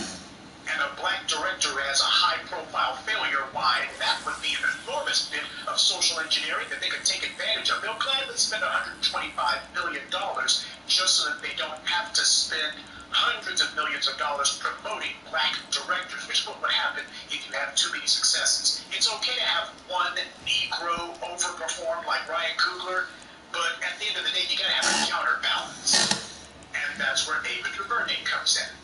Now, you may be surprised that A Wrinkle in Time bombed, but I can assure you, Disney damn sure wasn't surprised at all. People say that, well, this movie was difficult to adapt from the beginning. Yes, which begs the question why Ava DuVernay would have glommed onto it. Begs the question why Disney wouldn't even want to tackle it. They tried to make this movie years ago, and it bombed then. And a lot of people felt that this movie was just something that probably didn't need to be filmed. Not every popular book or novel or comic book needs to be made to a big screen feature. A lot of them simply don't lend themselves to that medium. But it takes a colossal bit of hubris and has to be leavened with a lot of stupidity to think that somebody would do it, especially someone of such meager non-talent as Ava DuVernay.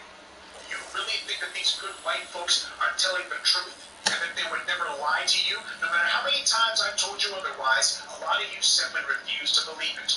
You don't understand that white people in particular, they love the idea of an insult, a prank that takes a long time to pay off. With black folks, we want immediate gratification. You know, for us, it's a matter of we want to go to somebody and say, "You idiot," smack them upside the head. Oh, that's instant laughs. With white people, on the other hand, they like the idea of going up to the fat chick at the freaking in science class and telling her, "Hey, Brad the Star Jock, he really likes you, you know." Really? For reals? And then they tell her, "Oh yeah, look, you need to go ahead and put on, get the dress and such, and Brad, he'll play along with it too." And what they're really doing is setting her up for a colossal humiliation. Kind of reminds me of that movie Carrie. Stephen King was writing basically about white culture. They love pranks that take a long time to pay off because for them, just the anticipation, the talking with everyone, you know, talking behind your back and saying what an idiot you are that you can't see the scam and everybody else can. They love that. They get off on that.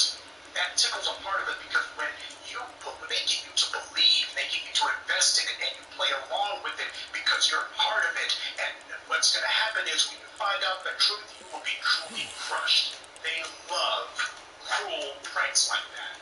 And that's exactly what they've done to Ava DuVernay. But of course, being a fool, a useful idiot, she can't see it. She doesn't want to believe that she's not cut out for this line of work.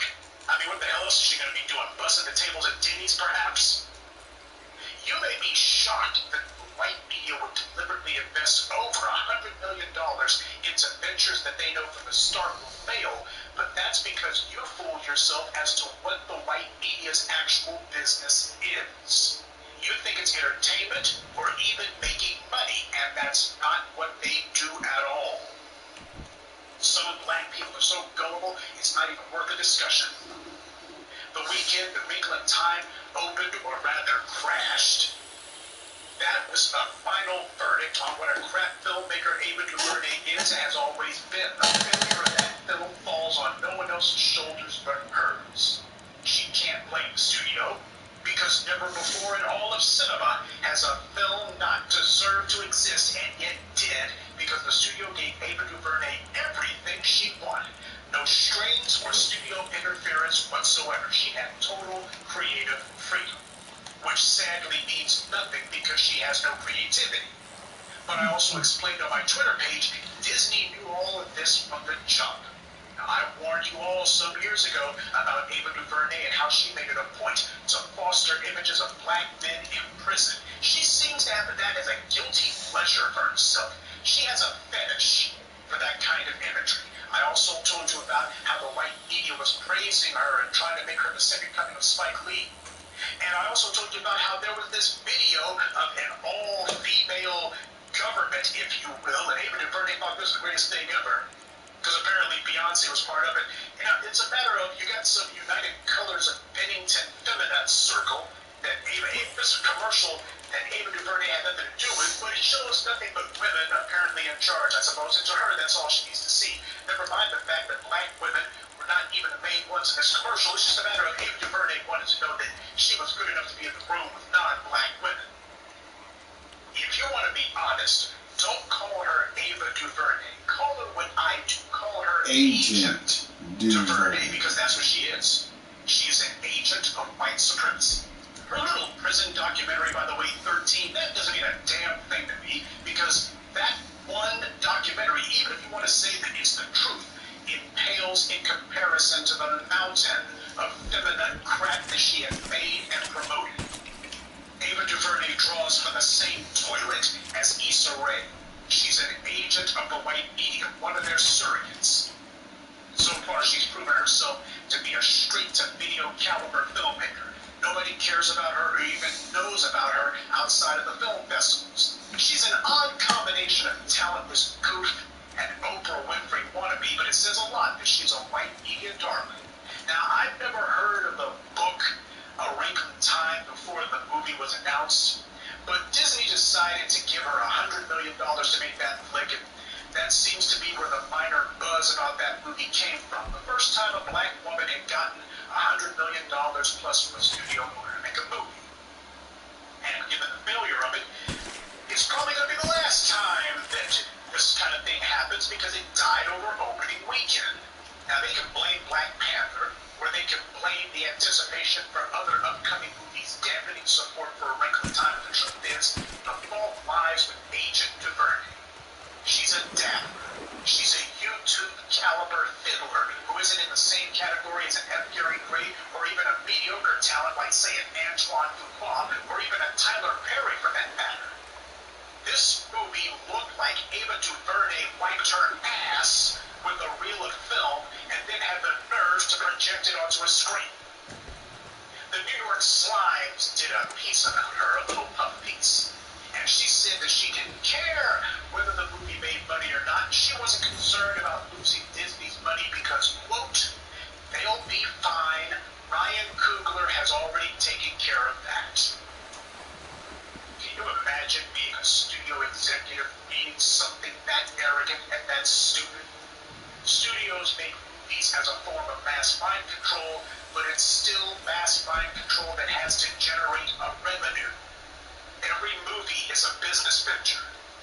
So when she said that her movie doesn't have to make money because somebody else will, what she's really saying is that she expects the studios to bankroll her vanity projects. She's telling them, as far as she's concerned, she doesn't care whether or not the movie makes money. You know, you can hate Michael Bay all you want, God knows I do. But one of the things that he pointed out was that he looks at marketing before he decides what sort of movie that he's going to tackle next. He wants to figure out who's the movie going to be geared toward. And I remember hearing a movie commentary, I think it was for Armageddon, where Michael Bay was talking about that, and he said that a lot of people, keep in mind, this is back in 1998, so this was 20 years ago. Michael Bay said a lot of people were asking him all the time, why is it that he concentrates on the marketing first, toy tie-ins and such? Why does he always focus on the marketing first? And his answer was classic. He said, because if you're going to get over $100 million from a studio to make a movie, you better know who that movie is being marketed to. You better know who you're selling the movie to, because that may be the last time you get that kind of money to ever make a movie. That's the mentality Michael Bay had. Yes, Michael Bay's work is mostly a bunch of mindless explosions. And yeah, the guy is an undercover bigot. He'll never admit it, but you look at the crap that he puts out there, and he's one of them white guys who's got something against black males. By the way, Michael Bay, I think he also tried to be an athlete for a while, and that would explain where it comes from. A lot of the white guys out there who are butthurt about black men in particular are going to take shots at us. It's usually because they came from some sort of arena where they tried to get in the ring with black men. They tried to compete and smoked. And afterwards they decide, well, if I can't beat black men on the court or on the field, I'll try to whip them off the field through propaganda. The white media is full and overflowing with these kind of pale male failures. But you can also put Agent DuVernay among that number. And for her to be able to get the New York Times to say she doesn't care if her movies make a freaking dollar or not, it says a lot that the white studios will promote somebody like that. She just told them that they don't need to waste time having her make movies, that they'd be better off getting someone whose films actually will turn a profit. Agent DuVernay is an entitled, talentless scumbag. This is what happens when you get used to smelling your own farts and you buy into the phony praise that you get from the white websites. They're setting her up over the course of time, and they're stringing this one along, because right now they had a nice little cabal, but the problem is Black Panther made a little bit too much noise. So now they're going to go ahead and give her another project. That way they can get the kind of belly laughs rolling in the freaking on the floor laughing that they wanted. Agent DuVernay has spent years with white people praising her cinematic failures, telling her what a deep storyteller she allegedly is. Sure, her crap never drew a dime in theaters, and the general public still doesn't have a clue who she is, despite the white media giving her the well, since Issa Rae, are you starting to see any similarities here yet? Look, Disney knew that this moron's movie was going to flop from the jump, and her predictable failure is going to give them cover to say that no other black filmmakers, especially black female filmmakers, need apply to direct a blockbuster. Any studio executive who gives her anything over $19 million to make a movie ought to be fired. In fact, $19 million is a bit too much. Because the more I see of her, the more clear it becomes to me that she didn't bow out of consideration to direct Black Panther.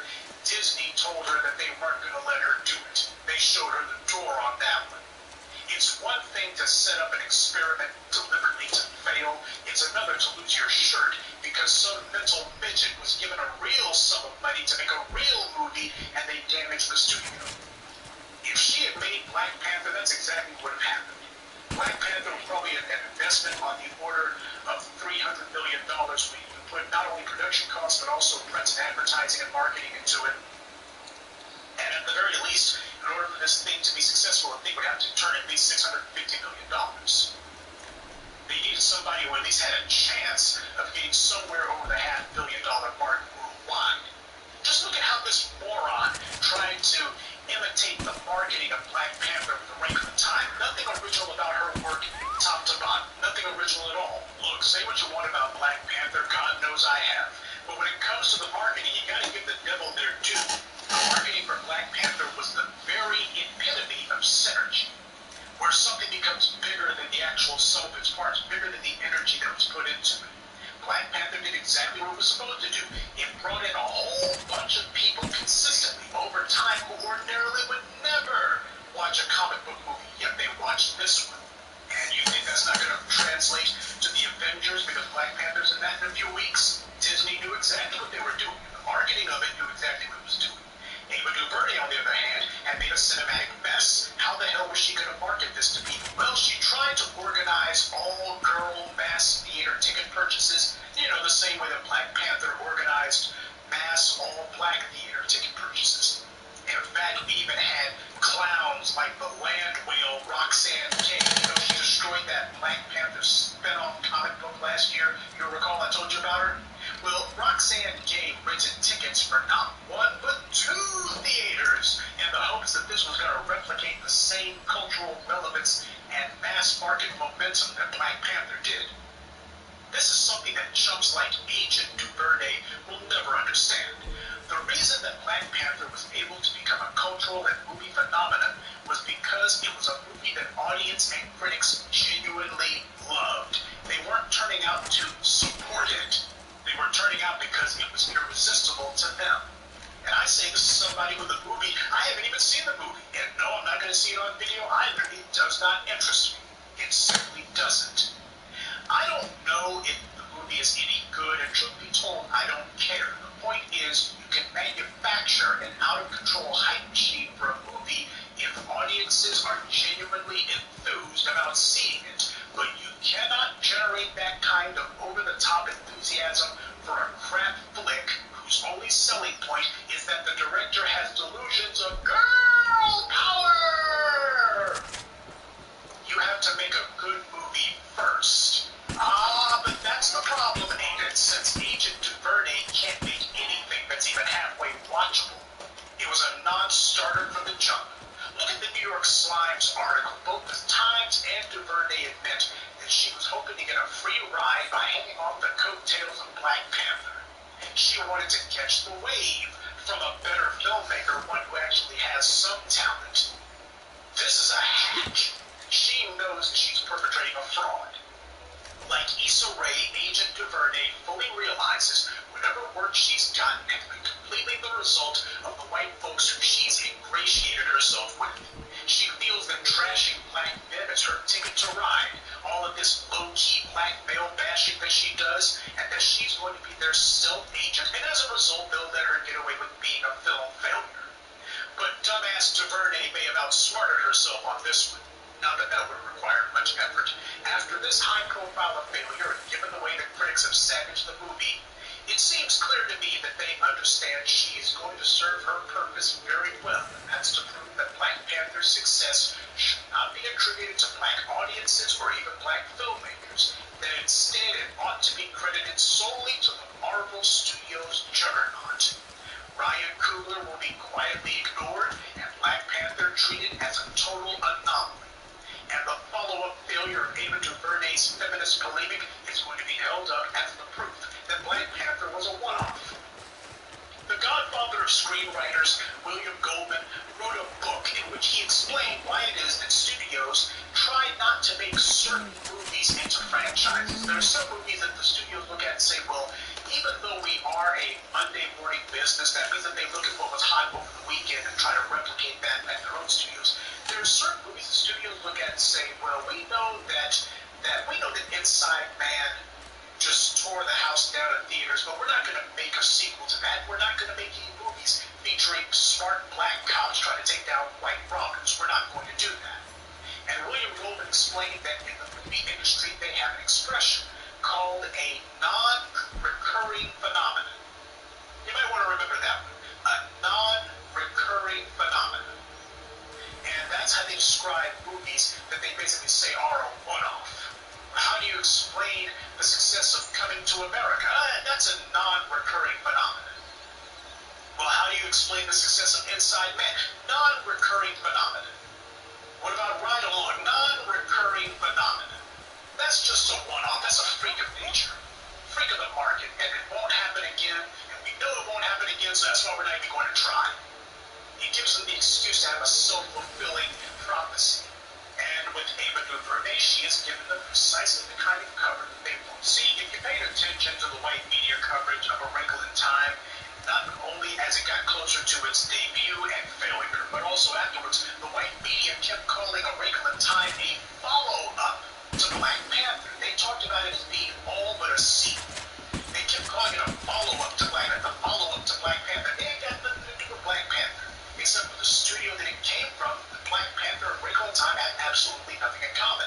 But you wouldn't know, by the way, the white media reported on it. They used the exact same term. They compared it as if the movies were the exact same flick. They say that it's pointed at the same audience, that the filmmakers use the same PR strategies. They have stopped focusing so much on Black Panther, and they were saying that Wrinkle in Time is the final verdict on whether Hollywood should go black or go back. That's what they were saying in the lead-up to A Wrinkle in Time. They were saying, well, Black Panther has torn up the box office, but, Wrinkle in Time is going to be the real test of whether or not Black Panther's a fluke or not. Can they replicate the same success over and over again? They knew what was going to happen. Now, of course, with the sole exception of Disney, Black Panther and Wrinkle in Time had nothing in common at all, but white media is making them out to be joined at the hip because this enables them to put shackles around the success of Black Panther. The one Negro at a time rule has now become the one black filmmaker at a time rule. I told you about how F. Gary Gray can't find a gig at all after the mega success of Fate of the Furious. You would think of being the first black director to bring in $1 billion worldwide, that he was going to have scripts thrown at him. The whole town would be fighting to get him. But they're not. But regardless, whether Agent DuVernay jumped or had to be pushed, the point is she didn't get to make Black Panther, and Disney didn't see fit to offer her the Captain Marvel movie either. And that's a female-led superhero flick. See, some of you seem to have conveniently forgotten that at the time Disney was headhunting for a director for Black Panther, they still hadn't found one yet for Captain Marvel. Now, since Agent DuVernay got herself booted with Black Panther taken out of consideration, shouldn't she have been a shoo-in for Captain Marvel? Look, these white studios may be racist, they may be conceited, they may be pure evil, but they're not stupid. They can tell when someone simply isn't ready to be given the keys to a really big franchise venture. Studios can tell directors who have potential from mediocre talents or from hacks who will never amount to anything. You think it was some sort of fluke that Marvel Studios chose Jon Favreau to be their first director for one of their films? Look what Jon Favreau did with the Jungle Book, took that live-action thing and blew the doors off the theater. You think it was an accident that they chose the Russo brothers to be the director for Captain America Winter Soldier? And basically they've been the flagship directors for Marvel Studios. They directed more works than anyone else. They basically took the place that Joss Whedon might have had there. You think it's an accident they took two guys who basically directed TV comedies like Community, and I think they also directed 21 Jump Street or something. No, I couldn't even think about another couple of directors. I think it was the guys who got kicked off of Solo. But you think it was an accident that they took these guys who had done basically low-key indie fare and put them behind Captain America and the Avengers? They chose them for a reason. They saw something in them. And the same thing goes for the Tiki Watanabe